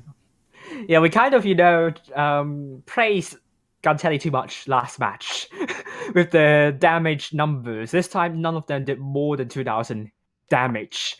7-star, 2 of them did more than 2,000 damage here. So I think Gantelli, they had the right idea to rotate away from A, but that also gave 7-star information to push in onto A. Don't know what else Gantelli could do because 7-star just capped Gantelli at bay with the cap points and defended just really well. Like it didn't look leaky. agree with that. Because what Seven Star did is they pressured. They pressured really good. They weren't Yeah. all that aggressive. If you look at it from Yeah. a normal standpoint, all they did is take important positions and not leave Gantelli any room. They didn't do it actively. They did it via passive playing Yeah. and punishing mistakes like we saw in incoming in the Vickers or Daniel who pushed out too far. It's a slow chipping away at the mental state, and which especially forced Gantelli to make a play that they didn't want to, but that's exactly what Seven Star was hoping for. At least that's what it looks like, and they just took absolute full advantage of that, eating them, winning on points as well. And we move to the next map. Yeah, Nathan Frontier. Looking at the lineup here, 7 star going with Uber Josh and the Vickers Light, double IS7, double 60 TP and VK, 90 and the E50M, with Gantelli going for triple 60 TP, double IS7, a Vickers Light, and a 50B. And let's see what both teams going to do. Gantelli probably would need to go back to their usual, taking the cap lead at the start. That is what they are really good at. I think them not able to take the cap lead at the start last match kind of threw them off a little bit. Let's see now what they're going to do. Yeah, 7 star here really slowly but surely able to just make Gantelli play a way that they're not comfortable with. Like you said, they're pretty good when it comes to those cap plays. I'm just securing points, playing around them and playing with them. But 7 star shot that down really, really well, actually. Ooh, And not something that I would see often for Ufin Josh. And I think it's like quite an interesting position to take the spot tanks up of Gantelli, but it seems he could spot up for Revenue and Troll Face, and 7 star will get B, although Gantelli got A earlier. I'm pretty surprised though. Bless did not get spotted doing this push. Getting into B and now getting out. He just was seen by incoming, who was rotating around, meaning he did that play really well. He did get shot at the end here, but we already have Nick A's returning the hit points already. And now with C capped as well, again, Gantelli is pressured on points. Yeah, it seems Gantelli is trying to spearheading that push on to see potentially trying to take out Nick A's and also Negabeta and Daniel. But 7 star has reinforcements. They know what Gantelli is trying to do. Can they hold it well? That's the $1 million question. Look at Bless's position as well. That's actually quite an interesting one. Not used often! Oh my! That's full HP! Goodbye, Oh troll my face. That must hurt. That really hurts. I mean, I was trying to follow Ufmi Josh in the 1v1. It seems Ufmi Josh is winning that 1v1 fight, and it seems to have gone from bad to worse for Gantelli here. I think that's the 4th ammo rack we are seeing tonight. Yeah, they need to keep it together though now. They're still holding up on hit points really, really well. Now it's all about can they keep their mental state high, because that absolutely hurts. Ufmi Josh winning that 1v1 fight, that was so important. I mean, you saw that Ufmi Josh trampling onto the Vickers Light of full incoming. And 7 star with more hit points and more guns on the battlefield coming off a Bally as well. This is certainly 7 star's match. Yeah, that was quite the Amarank. If that didn't happen, I think we could have seen quite a different game here. But Gantelli wouldn't have pushed in otherwise, which actually turned out to be relatively successful. Of course, in the end, it doesn't win them the game, but that's 2,000 HP and a gun gone. Because otherwise, he would have just taken 600-700 and would have been fine afterwards. It's just hurt. That just hurts so much. Yeah. I really like how 7 star responded almost immediately to what Gantelli is trying to do. I mean, poor troll face, 0 damage an egg here. But let's not focus on that ammo rack here. Ufin Josh being Ufin Josh as always. That 1v1 fight against incoming, that was beautiful to watch. And I actually missed that, so if you want to see that, his channel. It's on my stream. Ufbi Josh winning that fight was so important as well, freeing up that Vicus Light and getting A. I mean, that powered even more pressure for Gantelli. I mean, Gantelli tried their best not to have a lot of deficit from that ammo rack, but that surely hurt them. One thing I would like to mention is, I'm just gonna steal what you just said. Ufbenjaf, being Ufbenjaf, now taking a Death Star. Not sure if he's gonna stick with that throughout the full minute that we're now waiting. But who knows? It's CIS Server. It's 7-star, as I said. No, it's not CIS nor 7-star. It's Ufbenjaf that we're talking. I know, but 7-star, they think outside of the box. It's this going to work very well for them or will it backfire?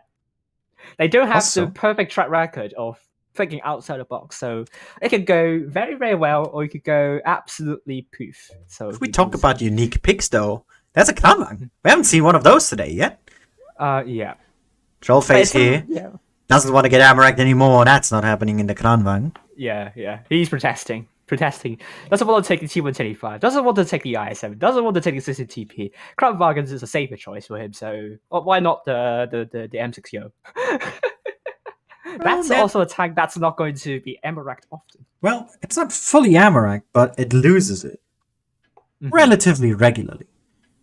Right. Which the Kranvang doesn't, because it's right in the back of the turret, and if the enemy's there, you're generally dead anyway. But let's see what these two can do.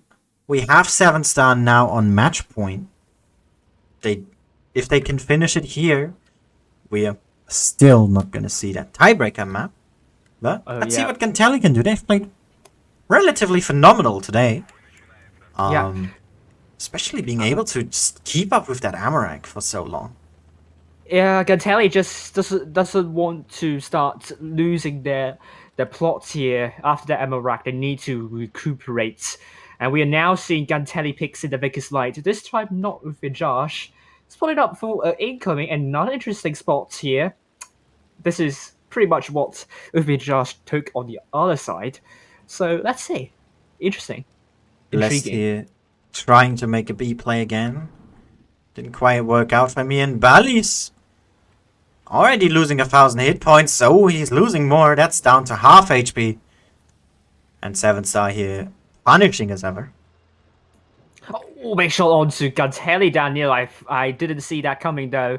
So now down to 1,524 hit points. I'm not sure why I'm saying the full number here.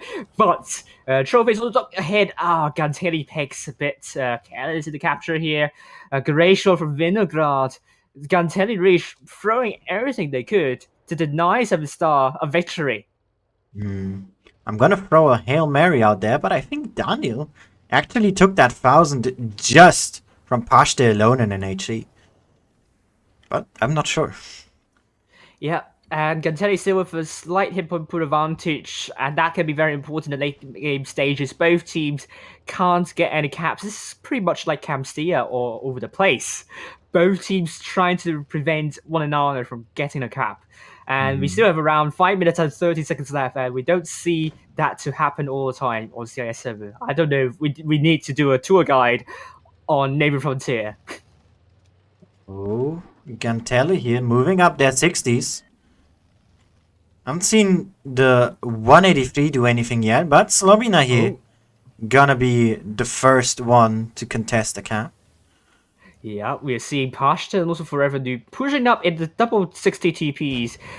Pretty similar to what I see with Isa with the 50Bs, but they are just going immediately, not staying there. Forever New trying to get a good space.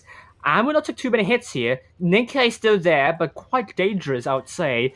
He's quite alone, so I'm not sure if Gantelli is trying to get Nikkei out of the way, but also Ufbi Josh and Boat's trying to stop the 60 TPs from rushing, but I don't think that will stop now. No damage coming in Forever here, tracked down to a one-shot. Pasha there sticking to his side to keep him alive. But the rest of the team is just losing hit points on all areas right now. And Forever here should arguably help on Daniel. Yeah, forever new big shot onto the backside of Nick Case. That is a shot that I didn't expect, but it makes a lot of sense because Nick Case showing the backside. You really want that juicy backside, don't you? And the Dark Exclusive is going to be next focus for 7-star. He can tell you Daniel, almost fully reloaded, will be able to put some shells onto Pashta. Hit puts still neck and neck. Pashta almost fully reloaded, but Daniel is going for a Anar tank instead. Oh, will be killed. Hit points are still relatively doable here on both sides. Blessed is gonna lose that fight on A. That's already more or less decided at this point. And incoming here, a chance against Pigs. Able to get an early one. Ooh, but Pashta helping from up top there. What a snipe indeed. Yeah, two tanks taken out immediately from 7-star. Now Gantelli will get A. I think the entire situation is now in disarray. Oh, big shot to open Josh. Can he make it happen? He's aiming. He's waiting. He doesn't. No. Gets shut down before he can fire. And now it's a 3v4. Negates a 1-shot. Nagabeta down to a 2-shot. He has to penetrate. He gets it. And B will be captured by Vinegar potentially, but Slobinalise is still very healthy. But I don't know why he didn't quite help. Help aid the team. Busy with the Kranwagen actually, so. Oh really? Good points to that. For Trollface here. This time not dying early. Vinograd, he's really trying to get a shot in, doesn't get it. Yeah, Pasha landing an important shell here. 2 versus 2. More hit points. 4. Look at that shot incoming here. Picks up Nick Ace. And Slobina up on hit points, but does that matter when there's 2 caps against you? Yeah, it's all about Slobinalise here. Can he kill off a Pashta? The thing is, maybe he will go for C. Pashta should be defending C. Incoming should arguably be going for B here. Whilst that VK is distracted. Because he's gonna stop C from happening. But I think Incoming doesn't want to telegraph the position. But now he's spotted, so he can go for B. Obviously. But Pasha holding off Slobinalise.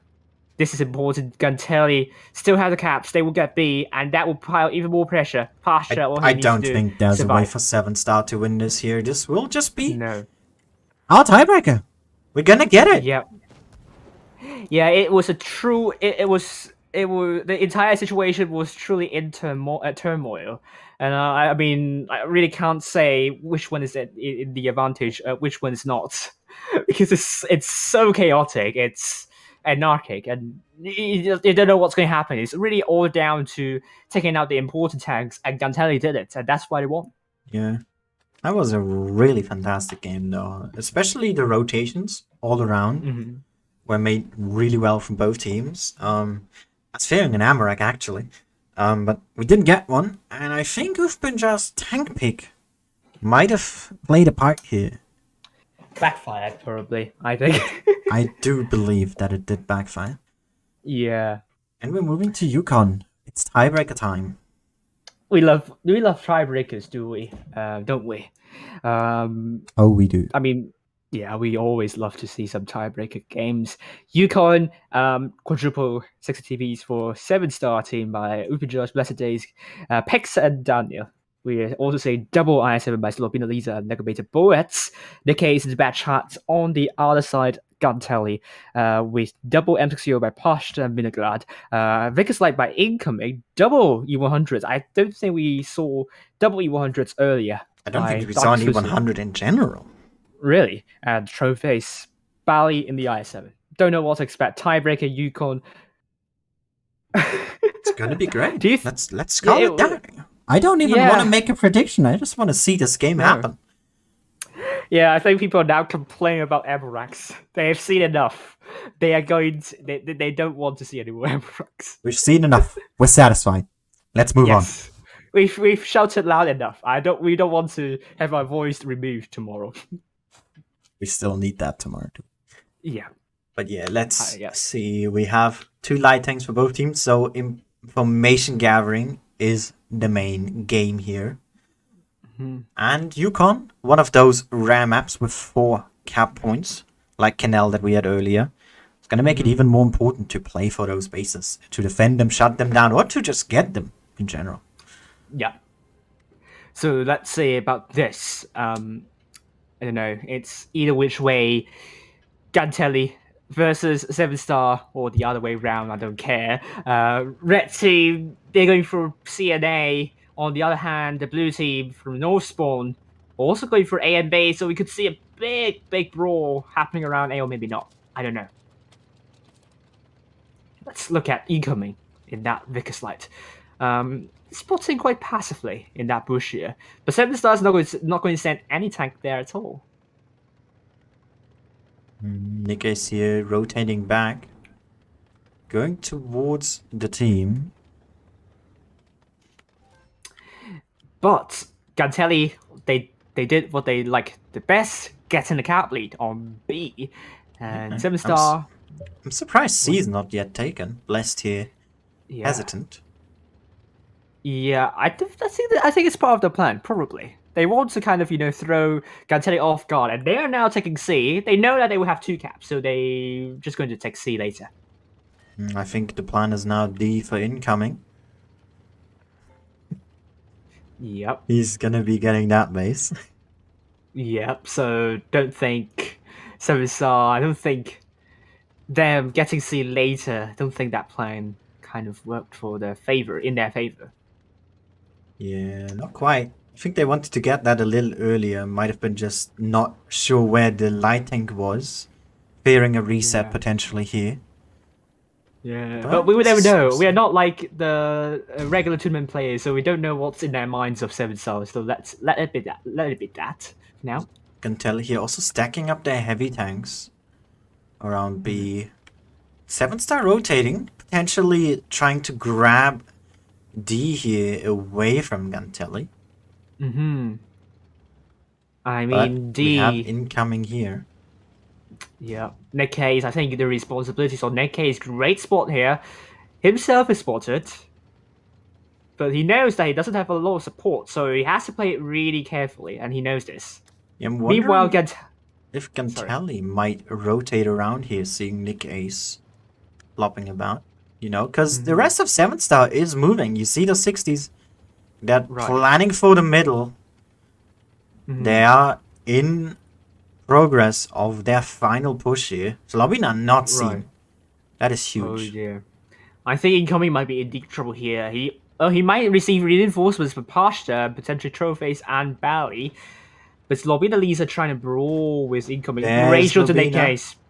Slobina missed the shot as well, so incoming is gonna get somewhat away here. Might take one though. Oh, she's caught out absolutely hard. Yeah. That's what Gantelli was stacking up for. And now it's just about focus fire. Can they make it work? Yeah, they need to take out Josh as soon as they could, and they did. Incoming here, very low. He lost his Amarek, lost the driver. He's just there to be looking good. As the rest of the team has to start doing some damage here. But look at the points as well. D's getting stolen. And 7-star looking to potentially just win this by points. Great focus onto Dark Exclusive as well. I really didn't expect that to happen like that. You have to give a little credit to 7-star here. They're trying to take out Dark Exclusive as we are seeing bullets. Forever Noob's dead. Trophy is now dead. Daniel and Blessed here, they both need to go down for Gantelli to have a chance. Incoming also dropping here. The points are getting closer. D back into Gantelli's favor, but we're gonna lose Dark Exclusive here. Here we go. Slobina is going to kill a Dark Exclusive. He gets another shot out though. Yeah, and 7-star, they're going to get B as well. That will put them 3 caps. Gantelli losing more and more hit points, although they are still quite close. 4 for 3. 900 points, 3 caps. Yeah. We need some kills, Gantelli, but it's not happening. We're gonna lose Pashti instead. 7-star through. What a great final. Yeah, that is some high, top-notch stuff. I was so worried about 7-star when Josh in that 62p got hit by a lot, and Gantelli knows the weak spots of 7-star is there. They pushed onto it, but for some reason, Seven Star regroups very quickly. And also, their line is just beyond D, so they were able to secure D quite quickly. And they still have 3 caps, so that meant that Guntel needs to make a big push out in the open, and this is the great strategies we're seeing from Seven Stars. Some really amazing stuff. They pretty much, I would say, have that strategy on the fly, I think. I don't think that is part of the plan, but they really made it on the fly. I really do think the main difference this game, this very last one, was the way that Gantelli got forced to push. Yeah. And the focus fire. My god, 7 Stars focus fire was probably the best they had this entire matchup in that last game. Full concentration, get this win, and they did. And they secured their spot for tomorrow. Yeah, I mean, we saw tanks losing so many hit points in a matter of seconds, and 7 Star really did. The focus fire was phenomenal. I mean, huge props to Gantelli, though. They didn't put a foot wrong, to be honest with you. That push onto Goofy and Josh was a good idea, actually, I would say. But I believe 7 Star, how they recuperated so quickly and how they used the map to their advantage, the decap to their advantage, that is probably going to be in the history books, and I think they fairly deserved to be in tomorrow's upper bracket final. Yeah, but now we have a great matchup ahead of ourselves for the lower brackets. Gantelli and Gucci Gang. Yup, and it's time for Gucci Gang team to pick up themselves. But after seeing how strong Gantelli is, they would pretty much tell themselves they need to do better. They can't perform like they did against Pink Team. This is going to be very important. We don't want to see another first placing team to go out tonight with regrets, especially when you perform so well during the season in the run-up for the Blitz CIS Cup, only to fail spectacularly at the last moment. Now, hear me out. I don't mean this in the wrong way. Absolutely don't. But I think Gantelli is not necessarily a technical strong team. What they do have for themselves, and my god, do they have a lot of it, is resilience. The way they're able to cling onto these games and make 7 Stars sweat their absolute socks off is what really impressed me on that team here. They played so well, even though they're probably out of these 4 the technical worst. They played some amazing games. I wouldn't necessarily say so. I think Gantelli is still very amazing. I do know that a lot of them were from Mercy before, which is also an extremely capable team. And what I think surprises me the most for Gantelli is it's like Pink, how well they dismantled 7 Star here. They a couple of times they isolated tanks of 7 Star. They prevented 7 Star from regrouping. And in those matches where 7 Star wasn't able to regroup themselves and spread in a lot of different positions, Gantelli was able to win them because they had numerical advantage. And it's going to be interesting. Pink versus, I would see how it will pan out if it's going to be Pink versus Gantelli, to be honest with you. First of all, we have Gucci Gang versus Gantelli, and then also tomorrow the very first game will be 7 Star versus Pink. That will also be exciting. Yep, and I'm not sure we're going to see more Amorax here. I hope you won't get frightened by some of our screams. But I think I hope we don't miss any Amorax. Now we have the good indicator telling us who died to an Amorax. So even if we miss it, we know something happened. Yep. And we also saw Amorax that happened when the tank has very few hit points. That is true before. Indeed. Yeah, before you don't know if a tank gets Amorax when it's pretty much on a one shot. True troll face. Poor Trollface. Yeah, poor fella. And Guntelli versus Kuchiganti. I'm not sure if both Eminet and Fujit have caught up yet. Not. But I'm sure no, they it should have ended in a We bit. just have. Yeah. I think you all have a lot of things to say in this one. It's interesting to see because it started just as aggressively as the first matchup, and then it's sort of like slowed down. The games became more patient and more just EU. more tactical, more EU actually. Yeah.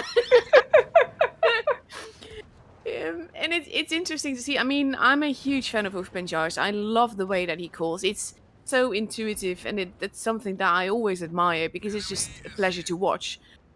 And it's nice. Well, nice is not the right word, but it's nice to see him caught off guard as well. Like, it's not a landslide victory in any way. It went up pretty evenly, and it was still very aggressive gameplay, and still a lot depended on the focus fire and everything. But there were a few just like very clever games where also like the bases and the points and everything made all the difference as well, both ways. Yeah, and glad to see Seven Star got their revenge though. I mean, last year they had to bow out on the first day. Tonight they won't. Bridget, anything you got to share with us? Absolutely. I mean, going back to what Aminet just said, which is it started off aggressively. One of the things I do like about we discussed this last year's Blitz Cup when we were doing CIS, is the way that these teams, and we've just seen it with Seven Star, can change on a dime. They can go ultra aggressive and then sit back, not be passive as such, but they sit back and let the other team become aggressive and then punish them. And it's interesting to see that. And of course, we see a 183, which, welcome to the CIS server, they always throw in these strange things. And it was interesting. I mean, you guys said there that, oh, maybe it didn't work. Okay, Up in Charge didn't actually do a lot of damage. But that game was unbelievably close. It was unbelievably close. And at one stage, and you have to remember, obviously, I hear your commentary before I'm seeing the game, and at one stage it sounded like, oh, well, you know, it's really out there in zombie. I'm calling them zombie because a lot of people are saying on the stream they're getting confused. And I thought, wow, zombie have walked this easily. But when I actually then got to see the game, zombie, I mean, Seven Star it was theirs to lose, realistically. In zombie, I mean, 44 incoming did a fantastic game in that Vickers. Running around, getting those caps, absolutely really did help them there. And that was incredibly clever gameplay. And I just love that. And one of the, Vanillity Potens in the chat on Wild Ones Alpha stream said, finally we're seeing some, nail-biting games. And we are. I mean, these were fantastic games. And I know you said at the end there about, zombie, technically, not this, not that, blah, blah, blah. Just want to point out all these players are really, really experienced and strong at the tour level on RU. And, they're not so clan orientated, is my understanding. A lot of them jump ships and move to other clans and create new clans and stuff. But the zombie guys, a lot of them, like 44 incoming, etc., they're ex-Mercy. And these guys are incredibly experienced. Yeah. So these were really close, tight games. Big congratulations to Seven Star. I mean, they really held it at the end there and really dominated that final map on Yukon. But that's not to take anything away from Zombie, because, boy, did they play a good game throughout all of that.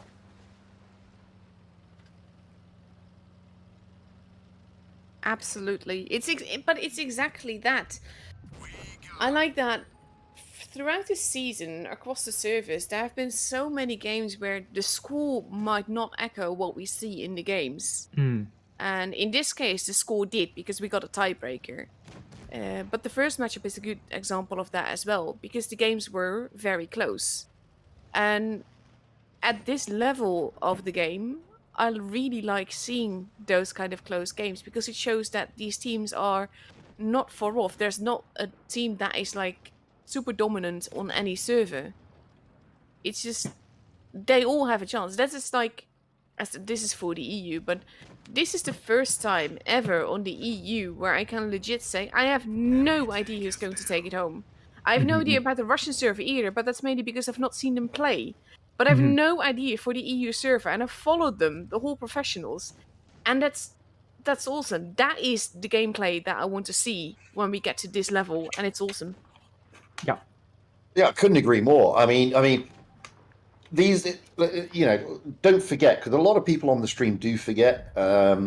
These guys have worked really hard, getting through the Prove Your Skill tournaments, getting through the professional tournaments.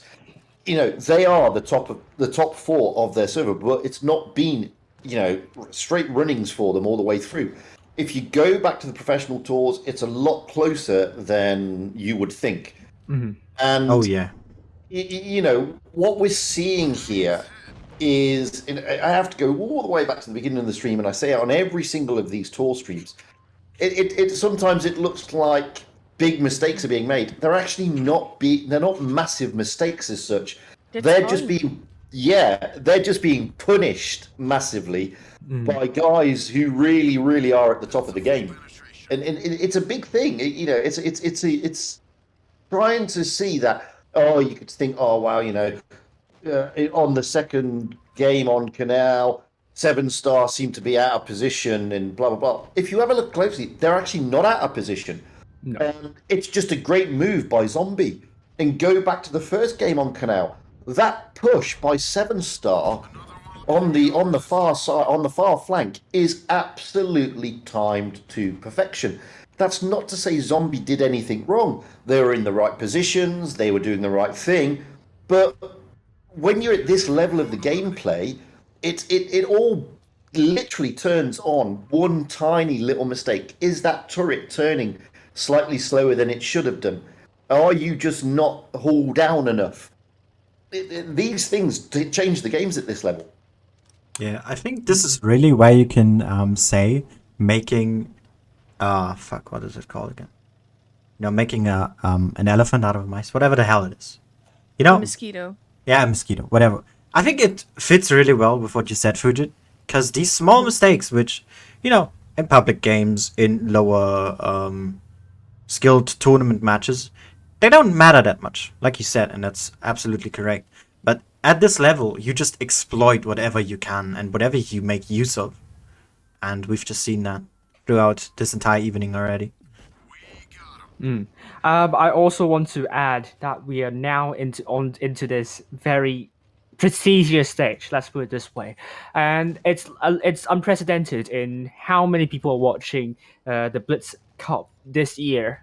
We are talking about thousands of people watching, and obviously the teams going into this stage, they might have some added pressure as well, and sometimes the mistakes you're seeing here could also be their nerves hitting them hard, and we could see some teams dealing with the stress better than the others, and that's also another important with the psychology. It's something that we should not underestimate at this important stage. Obviously, teams like 7-star, they are well equipped to play in a stressful situation, and they prosper. I think that's what they prosper in such situations. And interesting to see what Gucci Gang team and also Gantel is going to do in this one here. Both teams are very experienced. They have been in big situations before. Their game's been seen by tons of people. So obviously, this pressure for them might not be as big as some of the very new teams, but also a lot of credits to Pink team as well. This is the first time in the top 4 this year, and they dealt with this pressure really well, and I hope they could continue to evolve tomorrow. No, it's a good point that you make, because they're only human. Okay. Yeah. Now I played the autumn season, the Prove Your Skill tour, all 4 Prove Your Skills on the EU server with my clan Vale. I play a lot of tournaments, quick tournaments, And this was really the first time I'd stepped up and did a proper sort of join in with the top players in my clan to do a tournament. And it's a completely different mindset that you have. Yeah. I'm playing with guys, around me who play at that level of the game. And even they get a little bit nervous. You tighten up that little bit more on the iPad or whatever you're playing on. And, your concentration levels are a lot more. And it doesn't matter how many games and how experienced you are, you're still going to have those little bit of, it's not nerves as such, but you're still going to be that little bit tighter. You're still going to be that, exactly. That's the word I'm looking for, the jitters. It's not nerves as such, but you do have these jitters because these are big games. There's a big prize it's big prizes up for grabs. And I said this recently. I know people say, oh, it's only like 50,000 per server. That's 4 servers. That's $200,000 across the board. USD. So, yeah. So and these guys are playing for real life cash. It is going to make you tighten up a little bit more. And not just that. Don't forget that it's also the fact that you're afraid to let your team down. Because it isn't just you. You're not playing for just your own gain. If it was just you, it wouldn't matter nearly as much because you'd only be letting yourself down.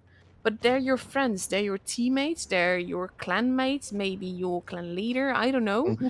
Could be Your anything. fans. You've worked really hard and it would really suck if they basically do not win this because of a mistake that you made. So that for me, I think, is the biggest pressure with these kind of tournaments. Yeah, it's a feeling of responsibility in that way. Yeah. Well, it is because, when you go into these type of tournaments, the last thing, bouncing one single shot can make a difference. Just one bounce can make a huge difference. And you absolutely feel mortified when you bounce a shot on a tank that is a one shot, for example, because you've given that tank the opportunity to hurt you or your team. And, these players, these pro players, I mean, they know where to hit and they know where to aim.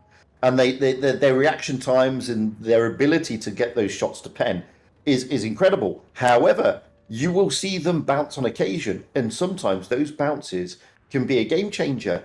And it is mortifying because there's, you sit there and, as Amianet says, you think you've let everybody down. And it really is, mortifying when you're like that. Mm. And that's the jittery side. It's not nerves as in, oh my God, we're playing a game. It's just that little bit because sometimes, the other tank may just turn. Like, for example, you're facing a Yo, and he may just turn his turret just slightly as you press the fire button and you see your shot winging off. And he could now be reloading his full clip and destroy one of your teammates. And you're playing catch up. And it's a killer. Yeah. Especially Talking about since you have to... Sorry. Especially since you have to try and keep up your composure. Because it's not just one game you play. It's at max 9. And if you... Because you're not just going to make one mistake. Or just one bounce. You're going to make a multitude of small mistakes. But that mentality of, shit, I keep fucking up, is going to build up on you. And being able to handle that is also very important. Yeah. On the other side of things, we only have around 3 minutes until the room is up. So let's talk about the matches for the lower bracket first round. It's going to be Gucci Gang team versus Zombie very soon. And the last 5 matchups, because Zombie is still a relatively new team, 4 of their last matchups, 2 of them went to Gucci Gang team. The other 2 went to Gantelli. So it's basically evens, although both the wins from Gucci Gang team came from their professional season, so that you might say they have the advantage with that, but also like both teams coming from a defeat, it's a totally different story. And as well, the most important thing, how do you get your rewards? And I'm sorry if you're actually trying to get rewards now, you probably won't get full rewards, but even if you want to get some rewards, and here are the instructions once again. So run through them again. Well, before I do, I just want to say I've been obviously working 2 chats and watching, and I've had the portal open on my iPad, and I got all the rewards. So it is working. The portal is working. I got all my rewards. They've not been credited to me yet because they won't get credited until after the streams end. How do you get them? It's quite easy, guys. Firstly, you need to be watching via the official portal. The links are in the descriptions on both of the YouTube channels. So you need to go there, pick your region. That's important. You have to go to your region, log in using your in-game name, go to the tournaments tab, make sure you've got cookies enabled, as you'll just see a grey screen, and keep that portal open. Simple. Simple as that. Pause the stream if you don't understand what we're talking about. It'll be quite self-explanatory again. Anyway, the room should be up quite soon. Who do you expect to get to tomorrow's games? 3 of you. Those are 3 of you. Now that's a loaded question. I honestly don't know. Whoever wins. Now that is a very good answer. I don't know. Don't forget, both these teams are in danger of going out. Yeah. You're going to see them probably throw everything, including everybody else's kitchen sink, at these games. I would say Gucci Gang team, they really need to step up. I think if they continue to perform like against Pink, I think they are in danger. But Gantelli, they just need to keep up in what they're doing against 7 Star. I think those games, I think they were just a bit unfortunate to lose against 7 Star. Not to say 7 Star didn't do bad, but Gantelli could also have won that. And it was very close. So I think Gucci Gang team, they need to show us what they're made of. You know, I do think... sorry, go ahead first. I only want to say that based on the gameplay that we've seen, I kind of want to see Gentili continue. Both these teams have made it to the top 4, so both these teams are epic, but purely based on the gameplay we've seen tonight, I think Gentili will bring us more exciting matches because they're it's not just brawls, it's also the tactical thing. They're also thinking outside of the box, and they could have won against 7 Star as well. Yeah. I mean, Gantelli is quite different in their approach to the games. Like, I think this is pretty much the only team that is really playing for caps. The other 3, less so, although they do still play a bit from time to time. But Gantelli, they provide something fresh for the server. Let's put it this way. They're just going, or just taking that up again, the talk about the mentality. Now, we do have to remember, both these teams, of course, are coming from a defeat. But the thing is, not only had Gucci Gang more time to deal with that and to prepare, but Gantelli also was losing in a tiebreaker. So I think it's going to be important, like we mentioned, to keep your head in the game and to not let that disturb you for the upcoming match, because whoever loses goes home. I think it might also work in their favor, to be honest, because if it's a tiebreaker, you know it was very close. And that's something you can take home to the matches, as in, we might not have gotten that one, but we definitely will get this one. That is also true. Could also, I mean, Fat T could also come into play. I mean, they've played 7 long, grueling matches. Gucci Gang team has an entire hour to rest and prepare for the next one. So, not sure if that's going to factor in to this game here. It swings in roundabouts. I mean, you've got one team that, yes, they've had a rest, but they're also coming in cold. You've had another team that haven't had a rest, but they're still hot. And they were playing very hot against 7 Star. Let's not forget that. Are they going to be continuing that onward and upwards streak? So it could go either way. And I think Amunet's right. I mean, we've seen better gameplay at the moment from Zombie. I'm going to call them Zombie because people on the stream are getting confused.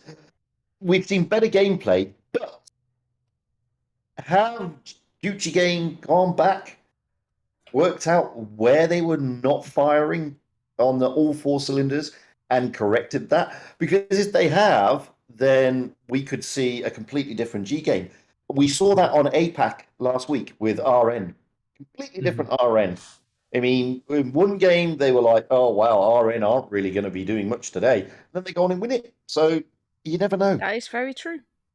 Yeah. And I wish all the best for these two teams. So we're now on Absolutely. to Port Bay. And here we are seeing Gucci Gang team going for quadruple 60 TBs by Dark Time, Capral, Nievni, and Skilloid, double I7 by Yevgen Locks, Mark Sign, and Crocodile Kabanchik in the E50M. On the other hand, Gantelli with triple M60Os by Pasture, Dark Exclusive, and Bally, double 60 TB by Forever Noob and Vinograd, and I7 by Trollface, and incoming in the biggest light.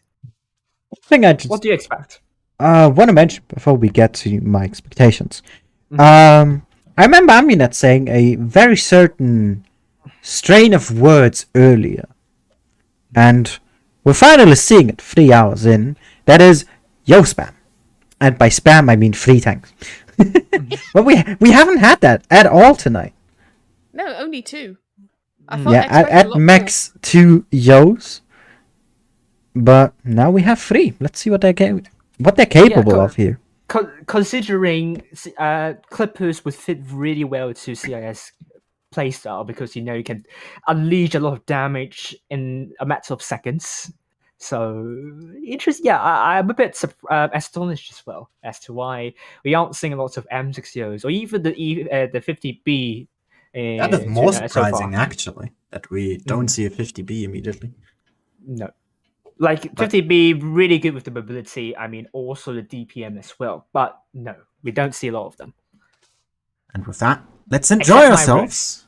Shut up. As we indulge ourselves into our last matchup of day 1 for the Blitz Cup CIS region. It is Gucci Gang versus Gantelli. Yep. Gucci Gang team on the blue team from the south spawn with Gantelli, red team from the north spawn. The reason why we are saying the team names is because that's what they are named after. But anyway, I digress. And we are seeing Gantelli looking to go for both A and B potentially. And we are seeing Gucci Gang team committing most of the forces over to C. We might see I don't think we're going to see a boost. No, I don't think that's happening. We're just going to see a straight-up rush here from Crocodile. Getting into position. Incoming, however, has boosted himself up. Oh, yeah. And I now completely they're missed to that. defense C. Whilst A and B are already being taken down. No defense either. Trollface can take this safely. No Amaranth that needs to be feared. And A is absolutely shut off. Oh, big shot into Bali here. It seems Gantelli's rotation's been spotted out. Gucci Gang team might have has this information that can be very important to their later positioning. And I don't know. They don't have the cap lead. Oh, Cabral takes a big hit as well. Yeah, Dark Time here currently going on a little bit of an adventure. He's trying to find an angle. He gets it! Trollface down to a potential one-shot here from Never mind, now he's definitely won. He got punished heavily here. Yep, pummeled, melee, I don't think it's melee, it doesn't make any sense. Pummeled, let's say it's pummeled, demolished almost. Might be going down to silent here. Oh, he gets it as well. Great shot here from the I7, and that's a really early kill here. Right. I'm seeing by chat. Someone needs to ask me to pass in their message. I don't know. Let's continue to focus on this one here. We could see Gucci Gang team pushing up even further. Forever Noob receives a big hit, and Gucci Gang team pressuring hard. Yeah, I think Gantelli's a bit out of position. They're not quite sure what to do with themselves here. And Gucci Gang's just pushing. Because, I mean, what else are they going to do here? They have got them surrounded. Yeah. And they've got them absolutely hammered on the hit points as well. Forever here, minus 1900. Taking a big fire as well. I mean, that's not something that is under the plans of Gantelli here. But with B now captured by Gucci Gang team, we are seeing Guntelli collapsing, pretty much imploding. Cabral down to one shot, but I'm surprised how long he has survived here. Now he's dead. Pasha is also dead. But at the cost of 3 tanks, you know. This game is absolutely decided. Probably, I don't want to say from the moment that Trollface died, but it was a very big hit to that team. That he died so early, and the thing is as well. Generally, if you lose a tank early, you're at least able to do some damage for it. There was no damage that could have been done at all to Gucci Gang here, whilst they were picking up that tank. Incoming dead, Dark Exclusive got a big shot from behind from Niefnli, and here we are. Gucci Gang team, well, this is a totally different Gucci Gang team we are seeing here. 5 tanks doing more than 2k. Guntelli, I think we are seeing the fatigue setting in, with 1 tank doing no damage, 2 tanks doing more than 2k. I think Guntelli, I think Gucci Gang team, their approach to Tampa was pretty much perfect. Yeah. Lineup has changed now. See, E100s this time. Again, Guntelli the one taking it. And again, in double. There we go.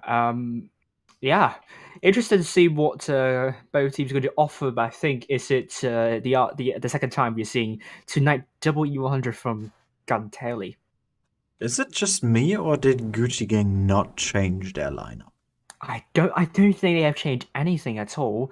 Crocodile's still in the E50M. I'm not sure what he's going to do this time, but if it works, why fix it? Exactly. Unless you want to surprise the enemy, you don't want to do the same thing twice, which there are disadvantages when you do the same thing twice. You're making yourself predictable, but let's not go in detail about that. And back on Port Bay, Guntelli, fatigue really. I think they've pretty much used a lot of their energy on the 7-star, and they really need to pick that up on Gucci Gang team. Yeah, Crocodile has changed to a Vickers instead. More mobility, same alpha. Less DPM. Less, and less armor as well. True. But yeah, quite a strong victory here from Gucci Gang. Very good opening. Now it depends on how both teams going to react to each other. They got warm to each other now with that first game. Generally decides the flow, since the early momentum goes to the winning team, which is, as of currently, Gucci Gang. And it is interesting to see if they are able to keep that or not. It's only the first game as well, so do remember that it's not over. It's not over yet for Guntelli. They could absolutely make a comeback out of nowhere, maybe from the depths of the sea we're seeing on Port Bay. But anyway, let's not digress too much. Let's look at incoming in the Vickers Lights. Looking to get spots, but that was a very defensive run around near sea. Gucci Gang team isn't even there yet. Not yet, yeah. He's gonna see the first I7. Is he gonna see Mark though? He should, and he does indeed. Oh, both of them penned. Oh, wow. That was a crazy shot from incoming here. He had his whole turning and his turret at the same time. Crazy shot from him there on Mark. Trash shot. I think I would say Gucci Gang team a bit unfortunate here. Could have bounced a few, I don't know, but I mean... Oh, look, the Yos are pushed up. But what I was trying to say was that those I think all of those shots penetrated into Mark's line while the ISMs are moving. So yeah, you have that factor as well. But Gucci Gang team is not going to give up for now. They're trying their best to reduce the hit point pool deficit, and Yevgen locks us in a really aggressive position. Yeah, those Yos here being a prime target right now for Gucci Gang with that 60 TP from the back and the Crocodile there in the Vickers. Skilloid could be the elephant in the room here. Very daring move here. I would say 4 against 4 tanks, but Guntelli really not paying attention. I think we'll land a big shell into past a devil number we're seeing for the damage number. And here we are. Gucci Gang team. Dark time here should be picked up here by Dark Exclusive. There we go. Trollface goes down as well. Hit points still favoring Gantelli here. So are the guns. Yep, but I think Gantelli. Oh, big bounce from nearly onto Dorev Noob here. I think also Mark Silent down by a fire. Gantelli, they isolated Gucci team really well in this one. Yeah, I think one more important point as well is that incoming won that light tank duel against Crocodile, and by quite a bit as well. Still has most of his hit points intact. And we're gonna go tied for the first map here, 1-1. Yeah, 1-1, and great comeback from Gantelli here. I think the shots onto the crossing IS-7 of Gucci team, which I forgot. I think that was Mark Silent. That threw Gucci team a bit off guard, and I think it's kind of the same problem as they had with Pink against Pink team. They kind of spread out a little bit too much, such that they are unable to group themselves and try to coordinate with one another. And Gantelli knows very well they're able to prevent Gucci team to regroup. And look at Gantelli, 7 tanks do more than 2k. Impressive indeed. Very good damage spread, yes. And again, we move to another unseen map today, Black Gold. Yeah, and let's hope we are not going to jinx Gantelli here after we did last time when praising their damage spread. Black Oval, it's a very open map, so I do think both teams want to have good results in this one. Definitely. We have Gucci Gang here, a little bit more mobility, taking a E50 here, but a lot more armor as well. Zombie here just going with firepower instead. Will be interesting to see how these two lineups balance out each other. Like Over, because it can be played in a multitude of different ways. Agree. So will Gantelli revert back to their bit more cap-oriented strats, or are we going to be seeing completely different stuff? But Gucci team, once again, they are falling victim of spreading out a bit too much, such that they are unable to support one another. We will see about Black Oval, but the openness of the map could reduce the chances of not supporting one another, so we don't know. I'm just gonna throw this out there.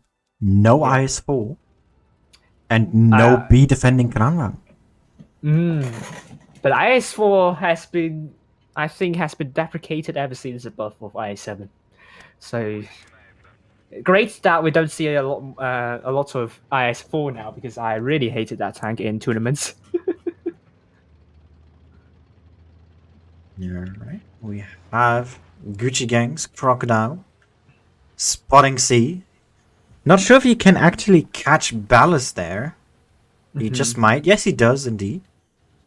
Might not see the Vickers here. No, he doesn't. Ooh. I mean, Kapanchik has done a great job in spotting Gantelli going into C. It seems both teams are trying to get the caps quickly than one another. Gantelli only having one tank despite barely being close to C. But we're also seeing Gantelli taking B as well. Yeah, since the lineups change, tanks get reduced to not using. B is actually a good shot. A pretty good option here, since there's no Kranwagen to defend you.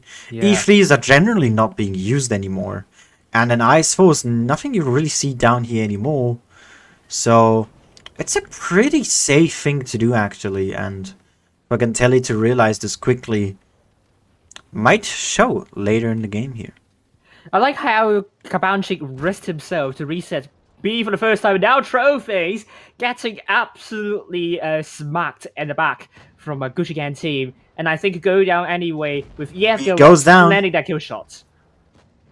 Maybe should have just stayed there instead, because now they've lost the tank and they lost B. But Gucci Gang is getting aggressive. Yeah, look at how aggressive Nuvni is positioned here. But he can farm a lot of tanks from this position for days. And we can keep on following Nuvni for a bit longer. And Incoming's trying to address that issue It's really an elephant in the room. Oh, Pashta there. He lost a ton of hit points really quickly here. And Gantelli's just really heavily split. There's no focus fire that they can build up in any way because they're all over the place. But Yeah, with so that- is Gucci Gang, but they're able to focus these targets out. Yeah, Dark exclusive being there. Oh, Forever Noob That is with an full ammo rack. HP. That was Nice. full HP. Oh my gosh. That was full HP on Forever Noob. Final another ammo rack of Vinograd, but Oh, how much was that? I didn't see I don't that. know. one. I don't think that's a lot of hit points, but Nirvni's now killed. Sixth ammo rack tonight. I think we have to reflect to Wargaming, you know. Thank you for all the ammo racks, but I don't think Gantelli will be very happy about the 2 ammo racks they have tonight in the same match. I don't think any team will be happy. Absolutely not. Especially Forever Noob here. He got dunked on full HP. Lost those hit points. Poor man.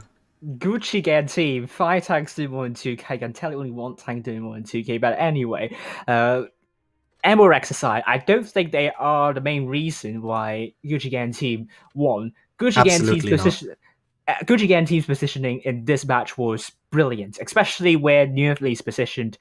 Totally got Gantelli contained. I mean, from my perspective, as you are seeing, the M60Os are looking at the other way. So well done to Gucci Gang team, and even if those 2 ammo racks didn't happen, I think Gucci Gang team will still have it comfortably.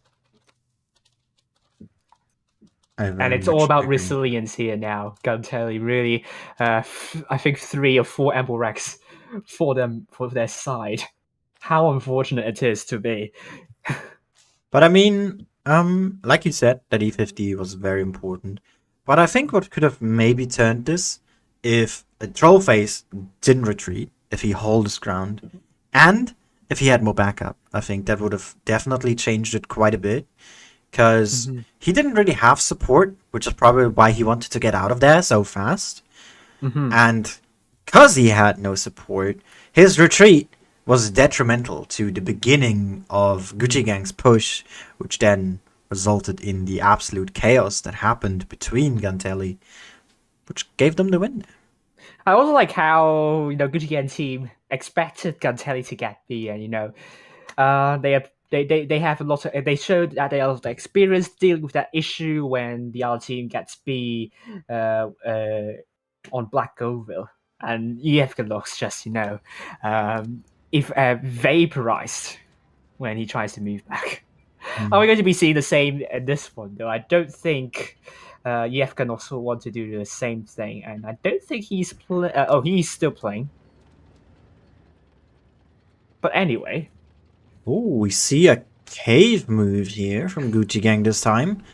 Full mayhem on A here with those heavy tanks. Crocodile spotting the city at the middle, actually. Something we haven't seen a lot of recently with the light tanks here. Oh, look at those spots on the 60 back there. Those are huge.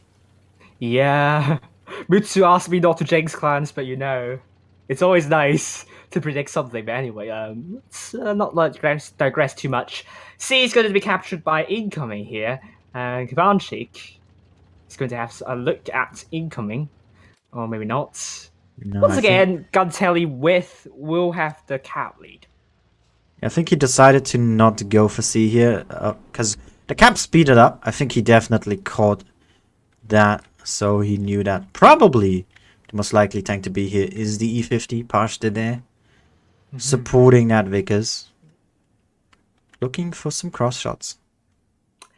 Yeah, and Gucci Gang team, this time, once again, starting off a bit slow.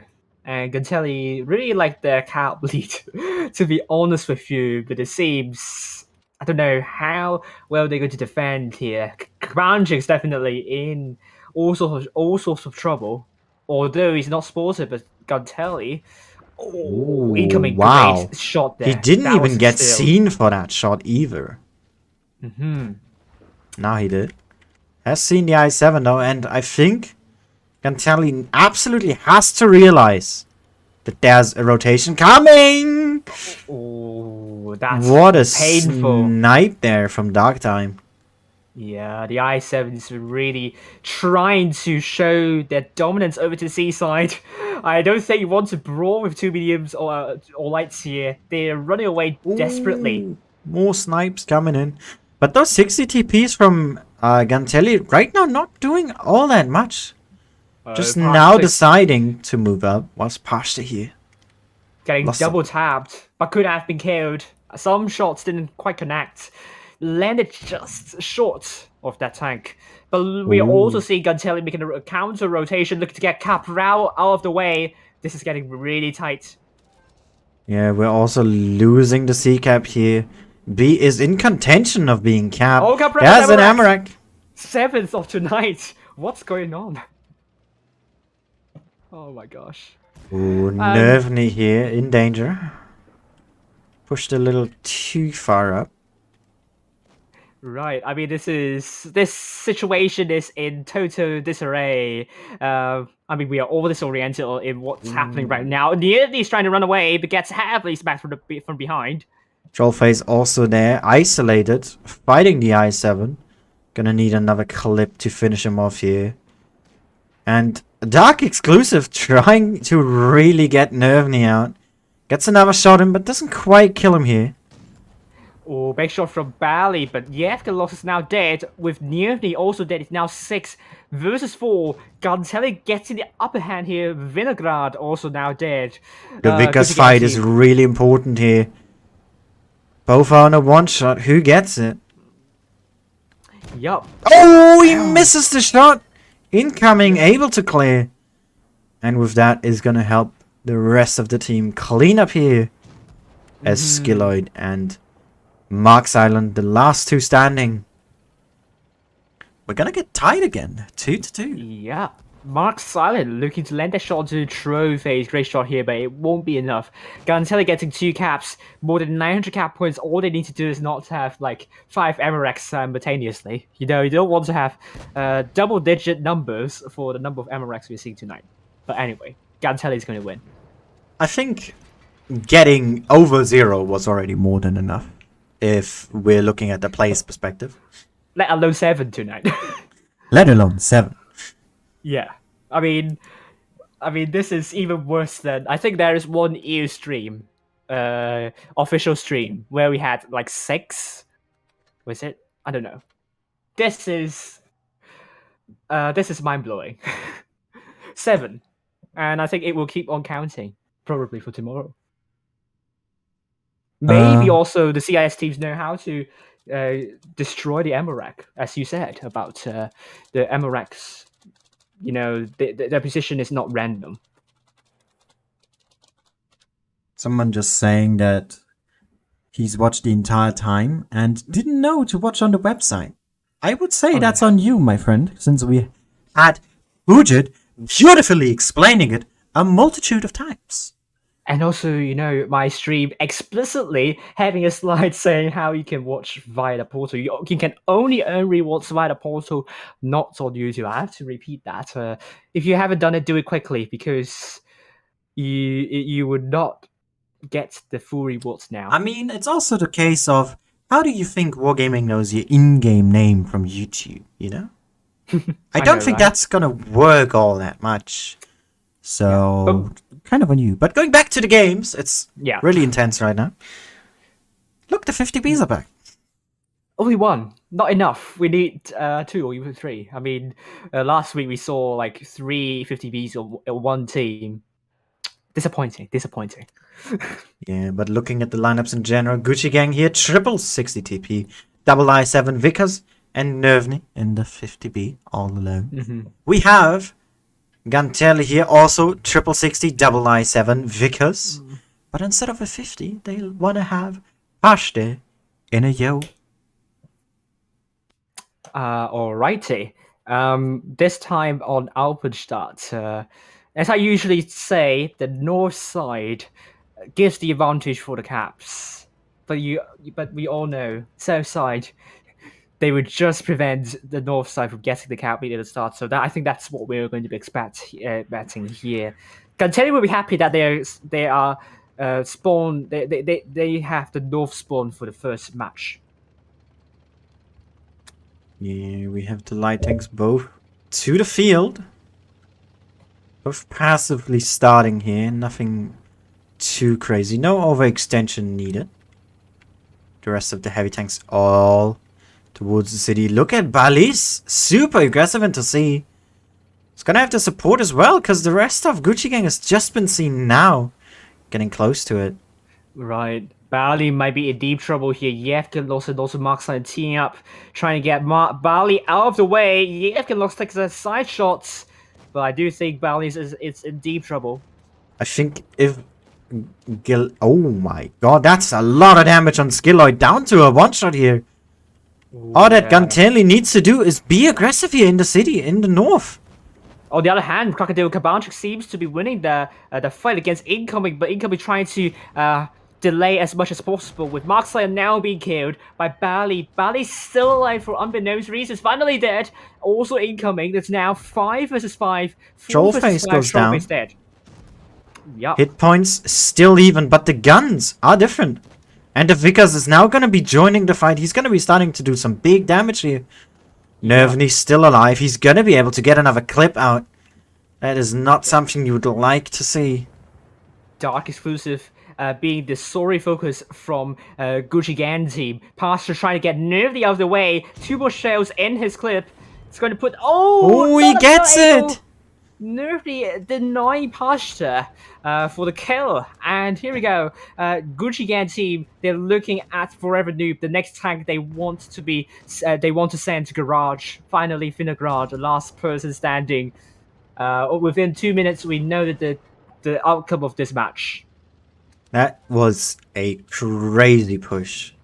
Kabanchik with an unfortunate bounce. That won't change matters anyway. Vinograd down. And it's going to be 3-2 for Gucci Gang team. What a great game though in general. I mean, look at that damage spread that Gucci Gang has. That is absolutely phenomenal, apart from Mark. And of course Skilloid, the 2 who got focused immediately. That is some really good numbers. And Gucci Gang now on match point. I really like how Gucci Gang team absorbed that push from Gantelli here. It was nail-biting at best. Like Gantelli really piling the pressure onto Gucci Gang team, but Gucci Gang team didn't seem phased at all. Especially when they isolated Bali that was trying to capture the southeastern cap. I think it's a C cap. And also the fight, 1 versus 1 fight, the double Vickers, the Vickers Light fighting one another, winning that fight proved to be monumental for Gucci Gang team as well. And we're now back on the upward start. Let's see what they're going to do. No lineup change for Gucci Gang. Taking the exact same stuff. We have Gantelli though. 2 more Yos, 2 less 60s. Going for an Amarek less run here. But is that gonna be enough to stop match point from happening here? Is it going to be the main question? You mean a tiebreaker? We'll see. We all want tiebreakers, but No, I mean if Gantelli can't stop the match point. Right. And Hedgeman saying they do love a nice pair of racks.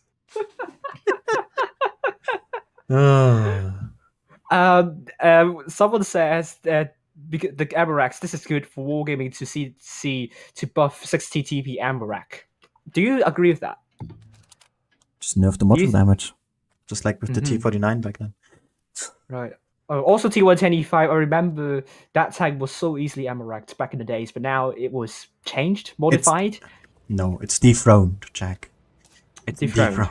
Yes, because now the 60 TP exists. Okay. Regardless of that, so it was power creeped. We have a great game ahead of ourselves. Potentially the last one. Potentially not. Here we go. Gantelli here. Red team looking to go for B and C. The Gucci Gang team, blue team this time also committing their forces over to C. We could see a big brawl coming here. I do need to revise all the terms related to chaos. Oh, look at that. Gantelli here. Quite a showing on B, actually. Oh, Skilloid here with the side open. Doesn't take any damage there. Got very fortunate with that. Yeah, I mean, it's like the saying here. the sound of thunder is loud, but the precipitation is not heavy, so it's the same thing we're seeing here. Both teams roaring with their shots, but we don't see a lot of hit points dropped for both sides. Yeah, early damage here is in favor of Gantelli, though. Got some really good shots into those IS-7s, and also Dark Time. Overextending just a slight amount. Vickers now seeing each other. Ooh. Ooh, Kabanchik a bit careless with that to move up top. Has to be really careful that 1v1 fights. You do not want to play catch up. Making a showing on B here, pushing Trollface away, and look at that. Gantelli piling the pressure, but they are also losing hit points. Yo, pushing the 50B out. Gets the first shot in. Bounces the second, however. Gantelli is like, just rush us, you know. We are defending nicely. I mean, Gantelli is not in a hurry to rotate because still. Look at their hit points, though. Gantelli able to keep it up, even if they do drop a gun here. But that also means that they're spreading their damage maybe a little bit too much. Because Crocodile and Nervny now join up with the rest of the team. 44 still away. And Trollface not able to use his hit points effectively. This is about focus fire right now. Gochigan team really getting the focus fire, and Yevka lost task to kill off Pasha, you know. Skill not going for Pasha, going for Bali instead. This is what we call a sophisticated focus fire from and Nervny's still alive. Bali, he needs to pick him up. Finally, he goes down. He lived for way too long there. He should have not survived all that much. Yeah. And the Vickers here. 44. Winning that. Yeah, all eyes onto Yevka, looking to land a shot onto Bali. Skilloid trying to work in tandem with Dark Exclusive, but Yevka is down to one shot. Incoming! Important bounce from Yevka, able to put another shot onto Dark Exclusive. Hit was still neck and neck, but Gantelli with more guns on the battlefield. Now it's now 2 more guns. I think. Yeah, focus on Dark Time. There he goes. Ooh. And we see tiebreaker. This is what we want to see. Both teams here fighting for who gets a second chance. They both want to play again. It's not over yet. This top 4. But someone will have to leave. Is we'll it going find that out next. Is it? Yeah. Is it once again the top placing team professionals tournament going out on the first day, or is it going to be Gantelli? This would be the second Blitz Cup in a row. Yeah, for the CIS to happen. Yeah, second Blitz Cup in a row. Damage, by the way. Holy! More than 5,000, but I have to say, Gujian team, I think their focus fire, it's sophisticated, but Gantelli was able to chip away enough hit points away from Gujian team, despite Gujian team really trying to get their focus to perfection. And this is the importance of having more hit points at the start. Now, Jack. Yeah. I'm a big fan of this map for a multitude of reasons. What's as a tournament map, not randoms, tournament. What do you think of Winter Mali as the decider between these two? I don't have a lot of opinions on that. Basically, like both spawns. I don't think any spawn. I don't want you to compare the spawns, Jack. I want you to give me an opinion of what you think this map, how well it's able to show this tiebreaker. I think pretty well, especially the rotations. I think it really boils down to rotations. Yes, that's what I want to hear. This map is all about map control, all about rotations, getting those angles, those cross shots, and the B cap. The B cap can be a poisonous chalice, though, because getting out of B could be difficult, and we saw a lot of teams punishing whoever caps B first and tries to get out of it. So we never know about this one. And here we go, Zombie going for triple 60 TP, double I7 at E100, and in Vegas Light Gucci Gang team, we see triple 60 TP, double I7 50M, and also an M60, I believe. Did you have to think about the alphabetical letter there, Jack? There we go. Yeah, because I confused 50B with 50M. Anyway, it is time. The final match on the first day of the CIS Blitz Cup. Yeah. It's gonna be amazing. It already has been, to be fair. Yeah, we saw lots of thrilling, Amarax. exhilarating 7 Amarax, obviously. We don't want to see an 8th one tonight. But anyway, we digress. Red Team, Guntelli going for C, also for Gucci Gang team. Oh, Great shot look to at that grab. blind shot as well! Yeah. He hit the Amarak too. That's a repair kit gone. And since the 60 TPs use the 2 consumables, he doesn't have a repair kit for the next minute and a half. Guntelli missing all of their shots, and Yevka lost at mark side going into the windmill unscathed. That can be very important here. And can Gucci Gang team keep up the pressure? What do you think about this E50 here? Completely on the outskirts. Catching 44 as well. Getting some shots in here, and he's gonna be a big problem to Guntelli. Yeah, now we are seeing Crocodile Cabanche looking for incoming potentially. A 1v1, but I think most of the action is happening around the corner with Pasha trying to cap C. Hip was still in favor of Gucci Gang team, but we could see a push from Gucci Gang team trying to get Dark Exclusive out of the way because he has low hit points. And here we go, Cap Rao. Are they able to pick him Ow, up? There's quick another shot. bounce coming. There he goes. The I7 for Gucci Gang is low. Can they pick him up? They can indeed. But the hit points are 4,000 difference here. That is quite a huge amount, actually. Revenue is now being killed near me, looking for Pasha. No, trophies, I assume, because Skilla is able to kill off Pasha. Trophies is being killed. Right? This is even better focus fire from Gucci Gang team, the sophisticated focus fire. This is absolutely phenomenal. Like you said, focus fire here. Very decisive. They want to win this. They don't want to leave yet. And you could feel that in this game. Yeah. I mean, the focus And look fire at the damage... GGs. That is just so GGs, nice. great job. GG. Yeah. GG's with That both. deserves a clap.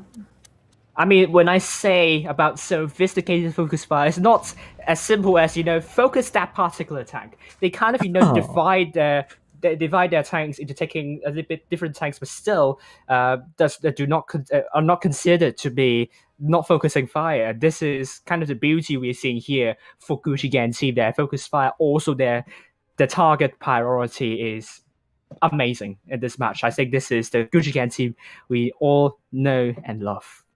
Yeah, and that just showed why they were first. Yeah.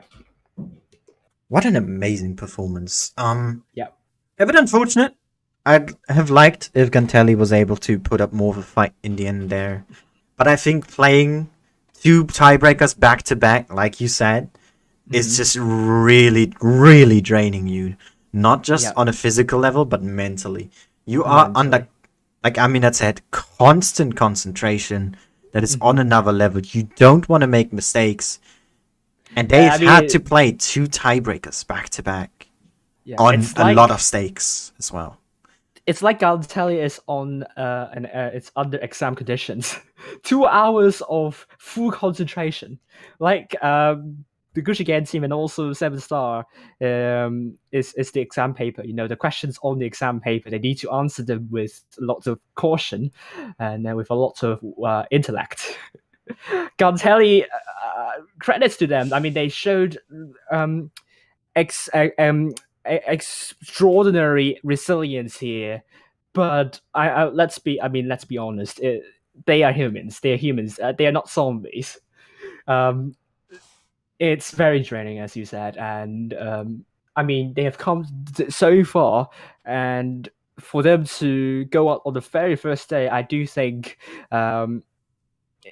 they don't really deserve that. But we know 4 teams, 1 team has to go out, and sadly, it has to be Guntelli. I mean, all of these teams, to be honest, Yeah. deserve to go to the second day.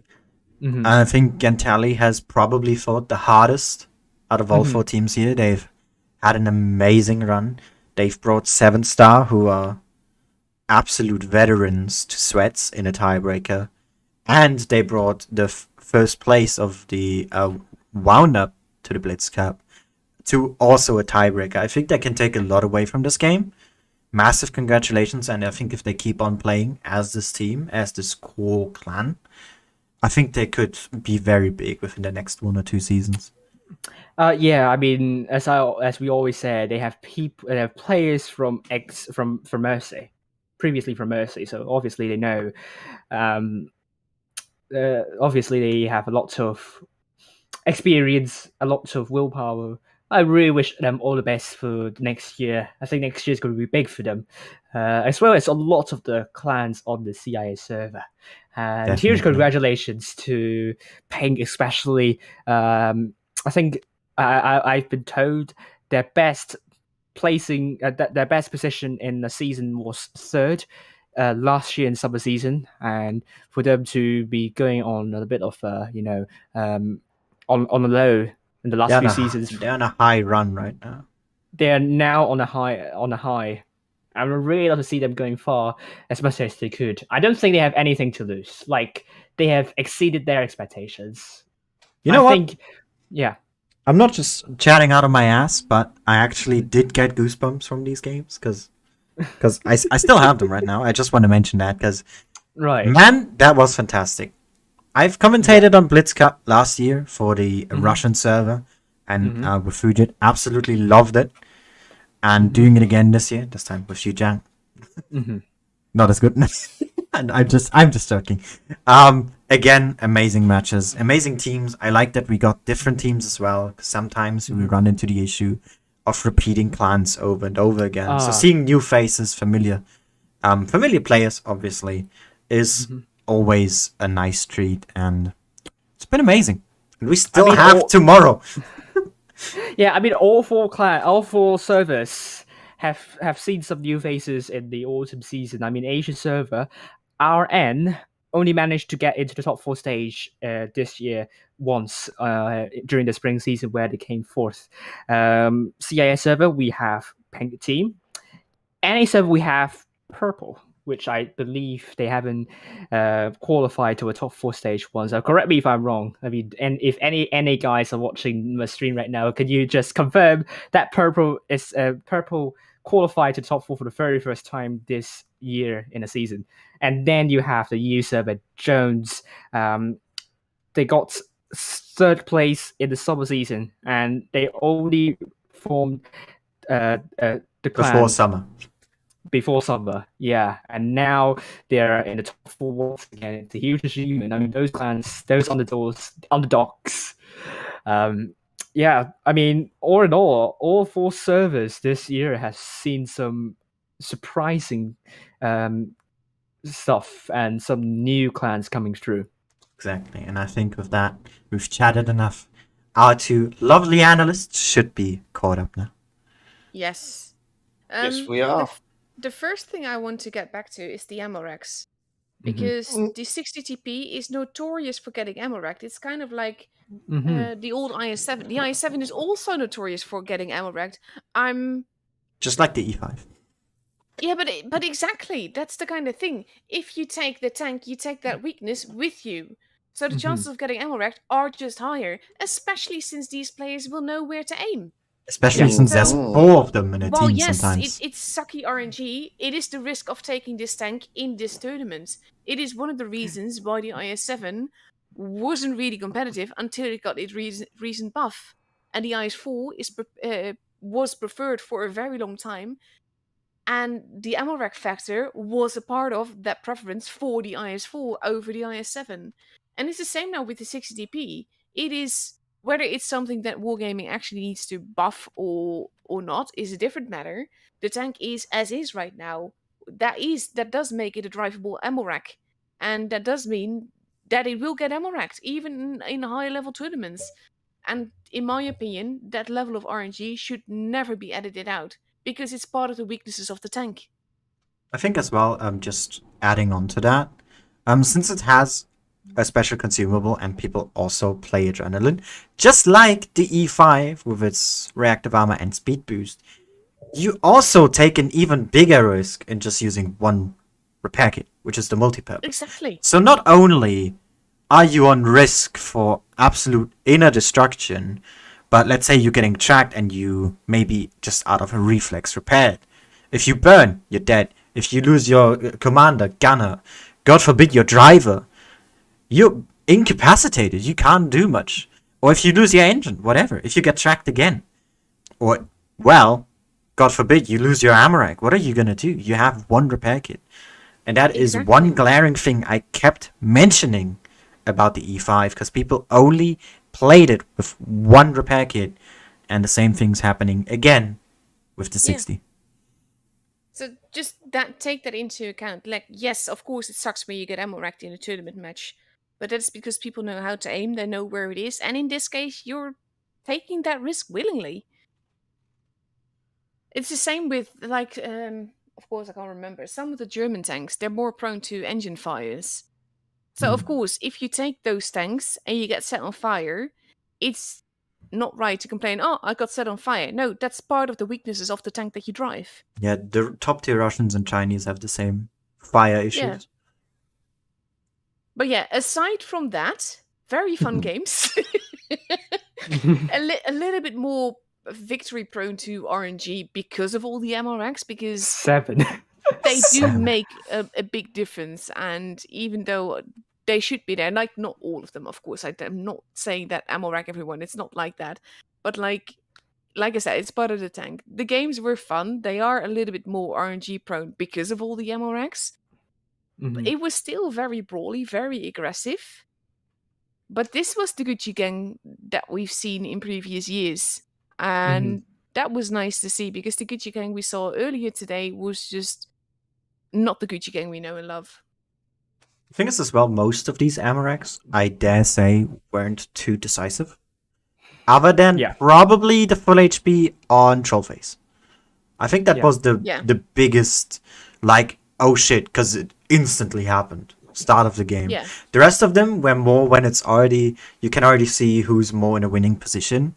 For example, that Black Goldville one, where I don't remember who it was, got full HP ammo racked when he was driving down to B, because Gucci Gang was already in a really good position in general. So these ammo racks, even if they do feel shitty, to just put it out that way, they're not game deciding, or they weren't today. Mm-hmm.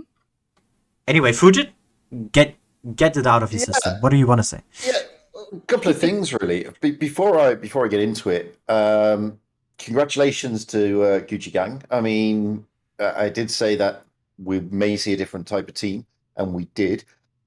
Commiserations to Zombie. And the reason I say that is because none of us like seeing any team go out, but we always have to lose a team.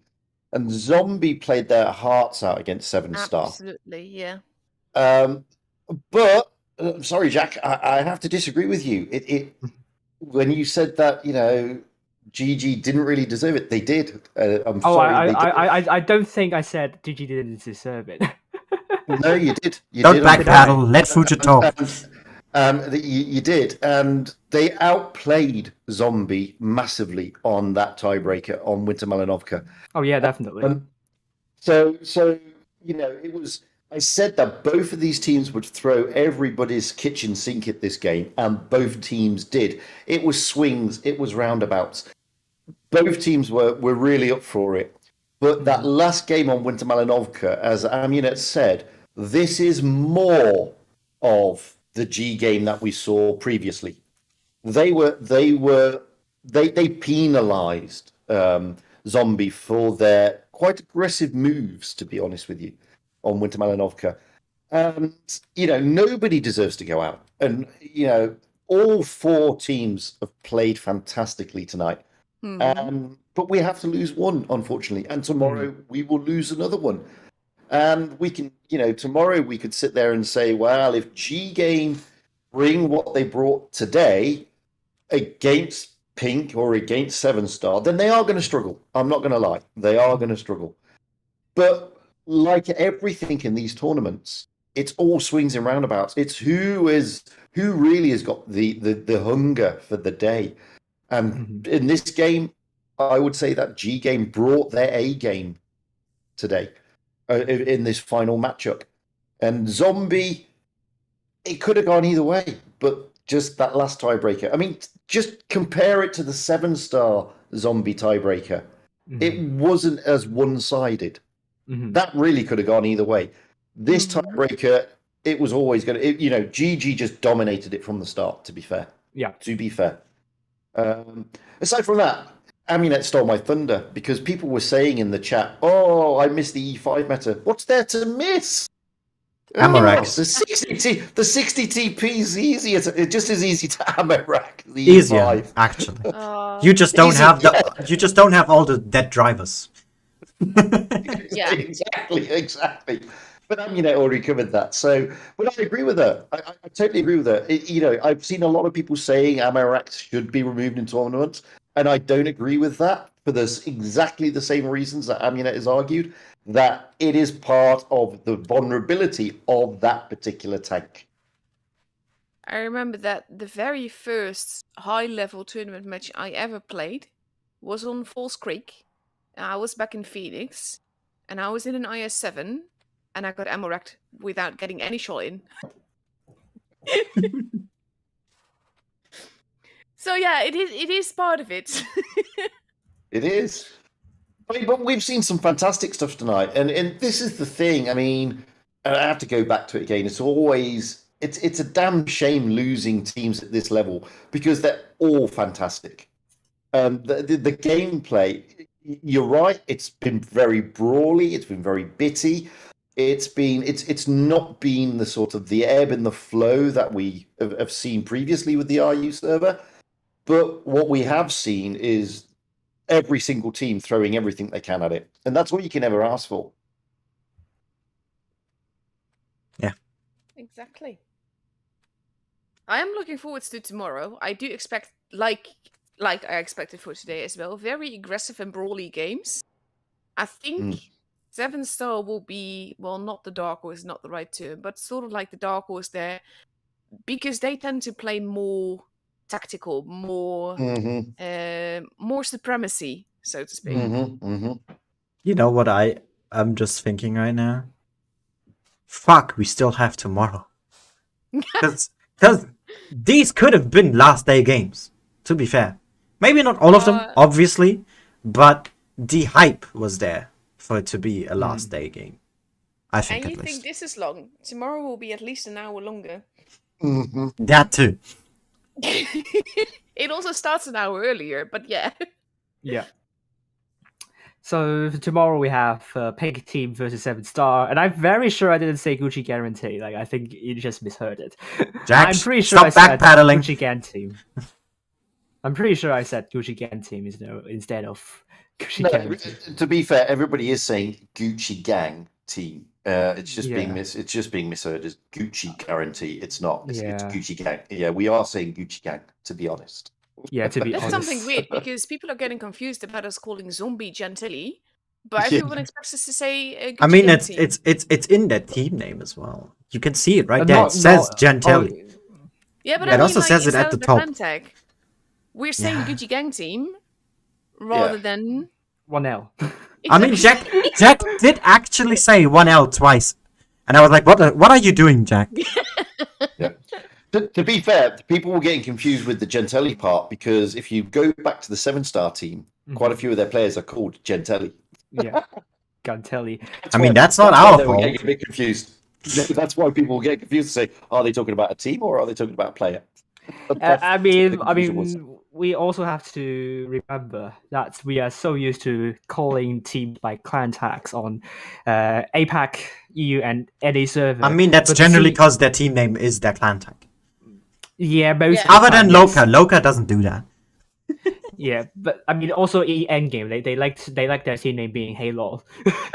Yeah, but that's the weird thing. We do call Yeah. Endgame rather than Halo. Yeah, I remember, I remember last year when the cup was showing and it said Halo. Yeah, oh god. Oh my gosh! To be fair, But I do feel that Wargaming should go for clan Clans. tags rather than They team should. names. yeah, Even but if only because of all the troll names that are out there.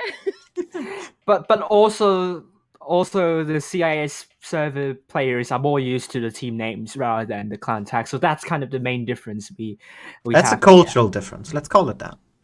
Yeah, it's a difference that's I don't know how to put it better, but it's kind of an inherent difference. And also, you might be wondering the pronunciation of the some of the player names here. I mean, Russian is quite interesting.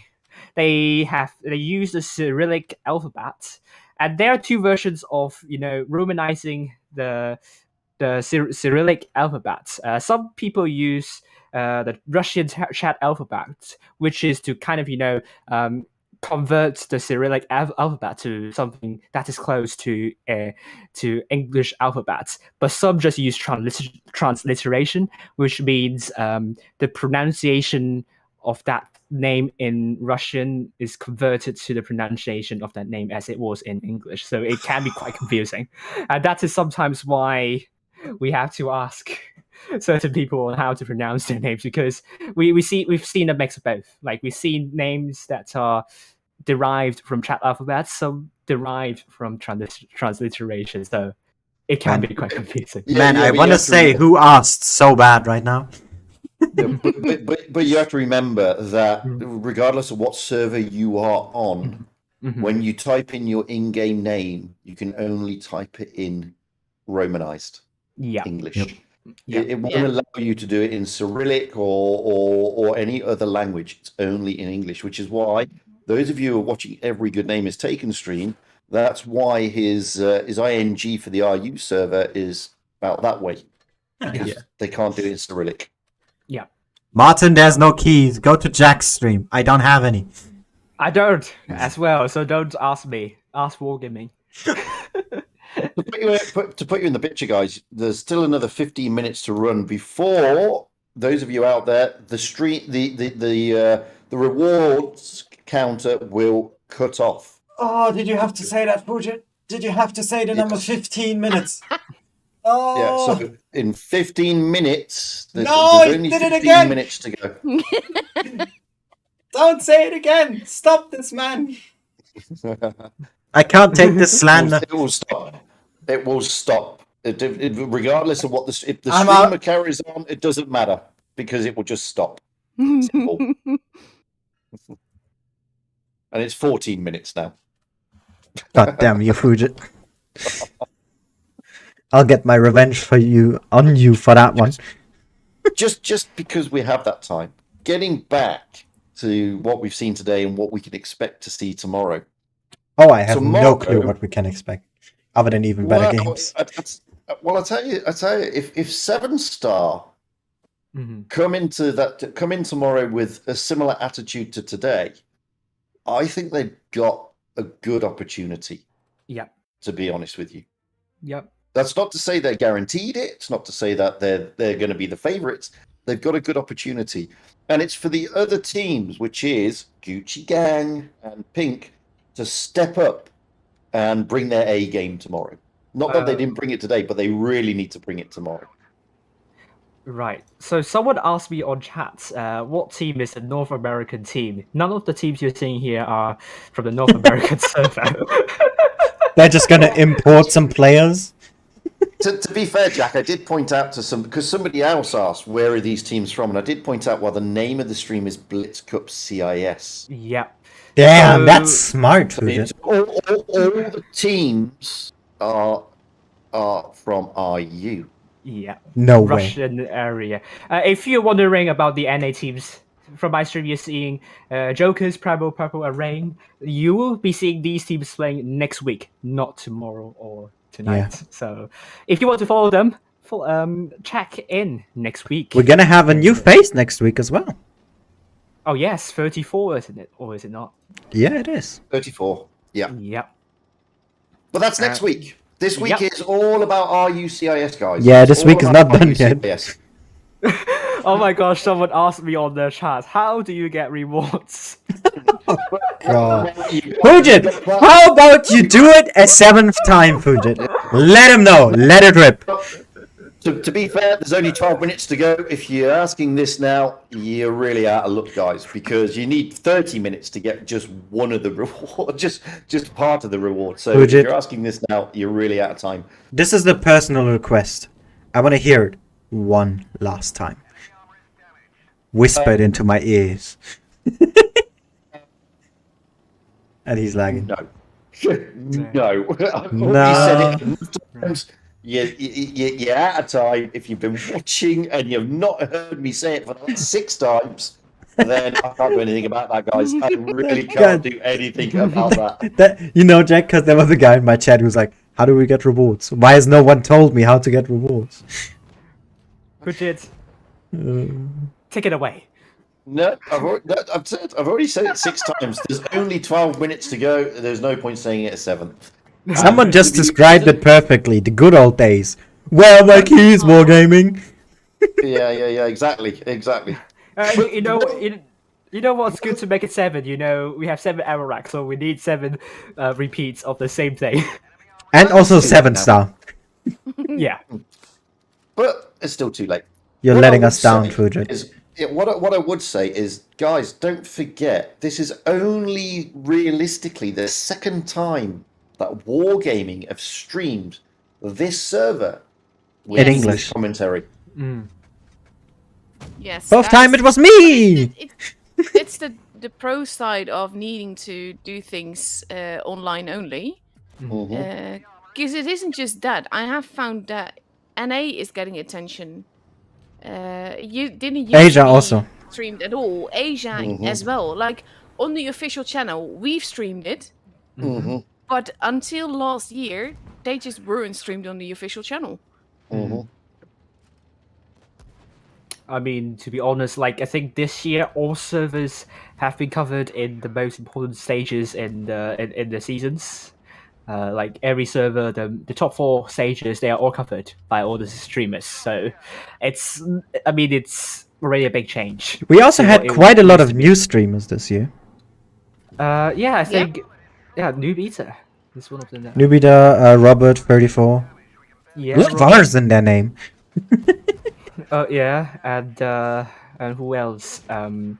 34. Juicy tried. Yeah.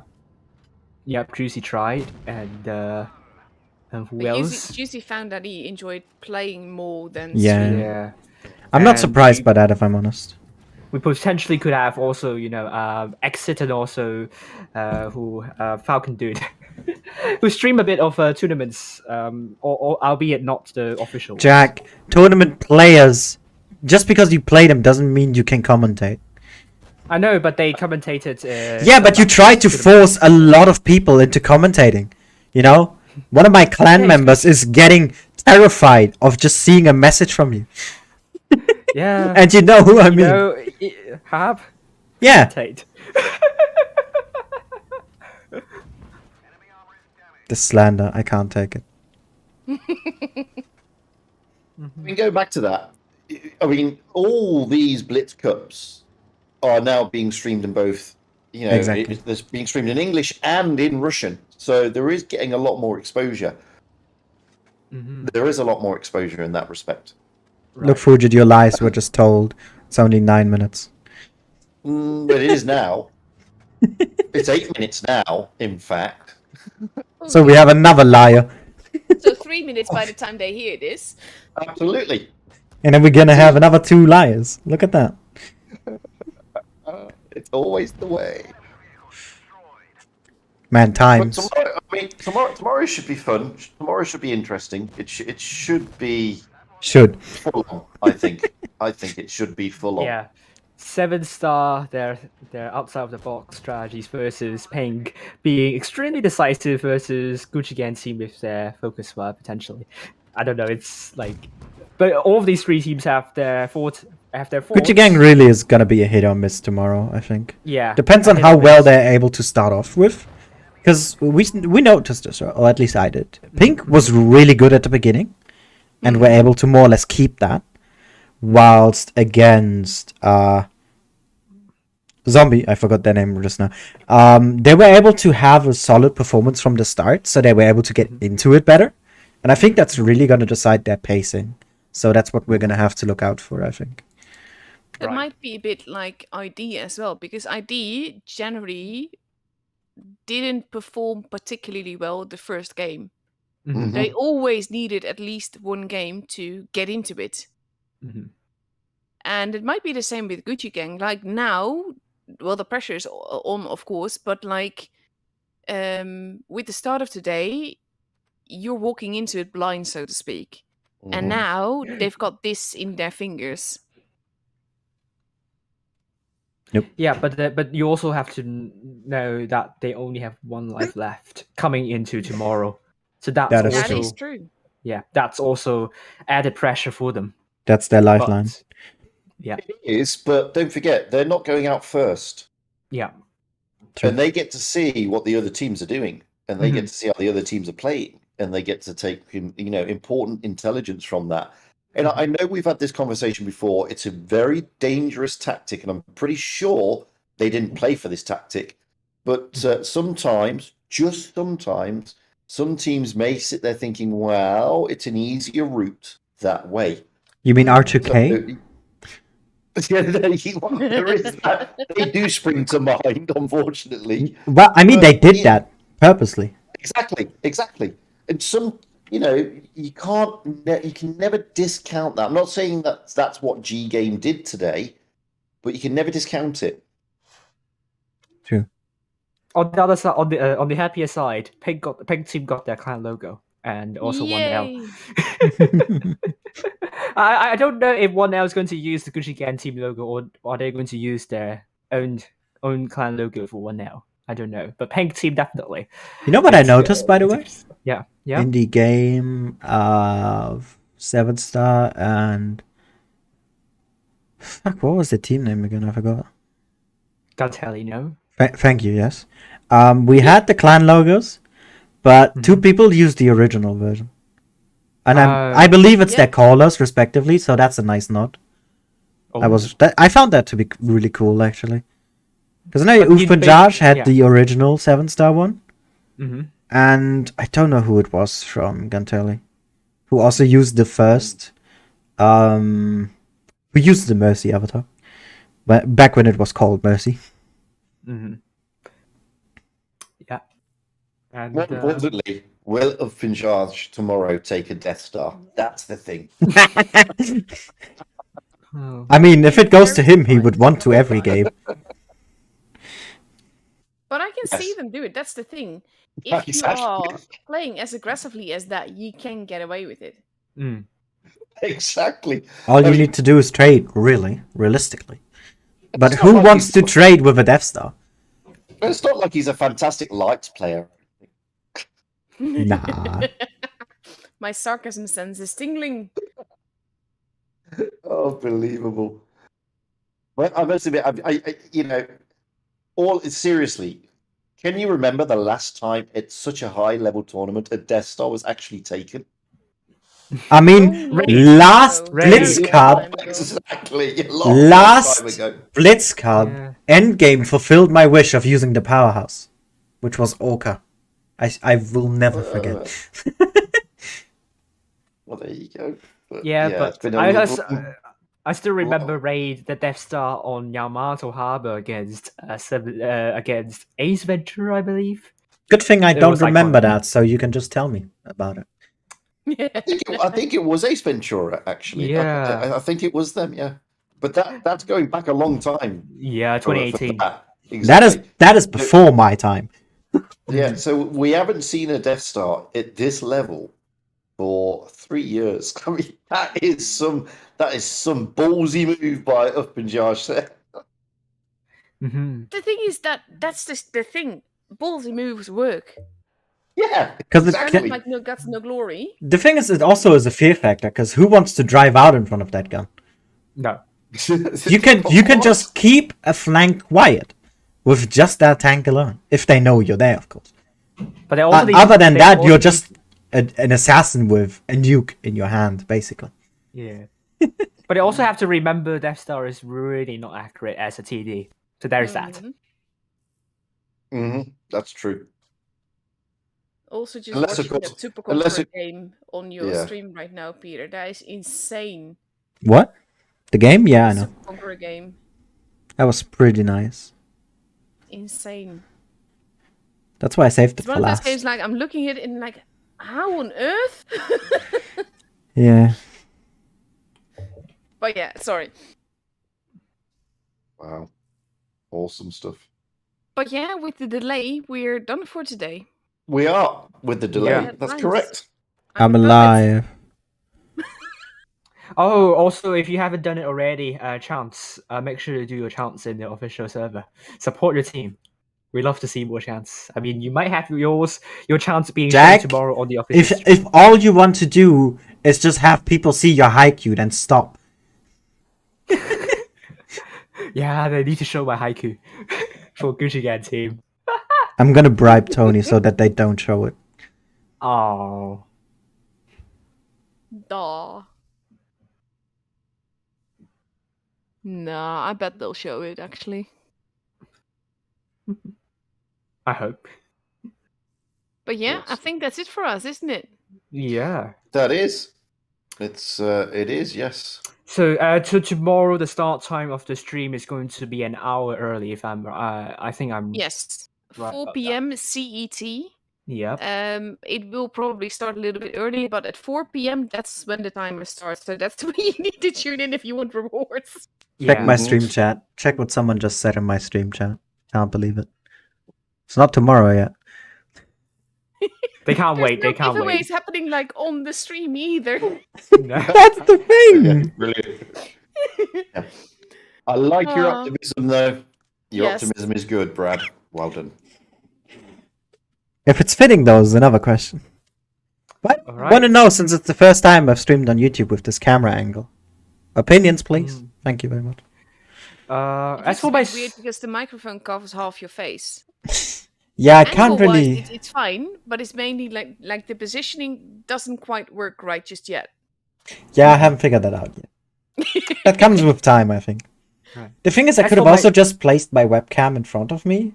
But the thing is, then my full wardrobe is visible, and that's not clean. Actually, angle-wise, also with the lighting, I quite like it. It's just basically the microphone position that should pretty much be on your other side or something. Yeah, I need to figure that out. As for my stream, I'm going to say goodbye to everyone. Thanks for joining in, and thanks for showing your support to your teams. And yeah, Yes. thank you for my moderators for keeping the chats in Pay to win system game. Yeah. Special In win, check. a special thank you to Mutsu for Yeah. staying sane through all of this. I think like my moderators just ditched halfway through. Right. Yeah. So very very thankful to the moderators. You should reward yourself with something really good tonight and tomorrow. We will all be focused on just one single official stream on the Wargaming channel. So for now, thank you all for watching, and I think this is probably the last. Thank stream you, Jack, for doing the outro for me. Yeah, for November, I believe Peter has one more for. No, Yes, I like the rain avatar. There's my answer. yeah. Peter has one more for the NA server that is next week. So No, do check. 34 commentates. I I swapped thought with it- him so that he can On commentate. Thursday, he does. Oh, Yeah. oh Yeah. yeah. I left it to But him yeah. because that's what we expected him to commentate. Oh yeah, Thank yeah. you yeah. all for watching. Absolutely. I'll see you Yeah. soon then. My stream, I'll say goodbye. Bye. Bye.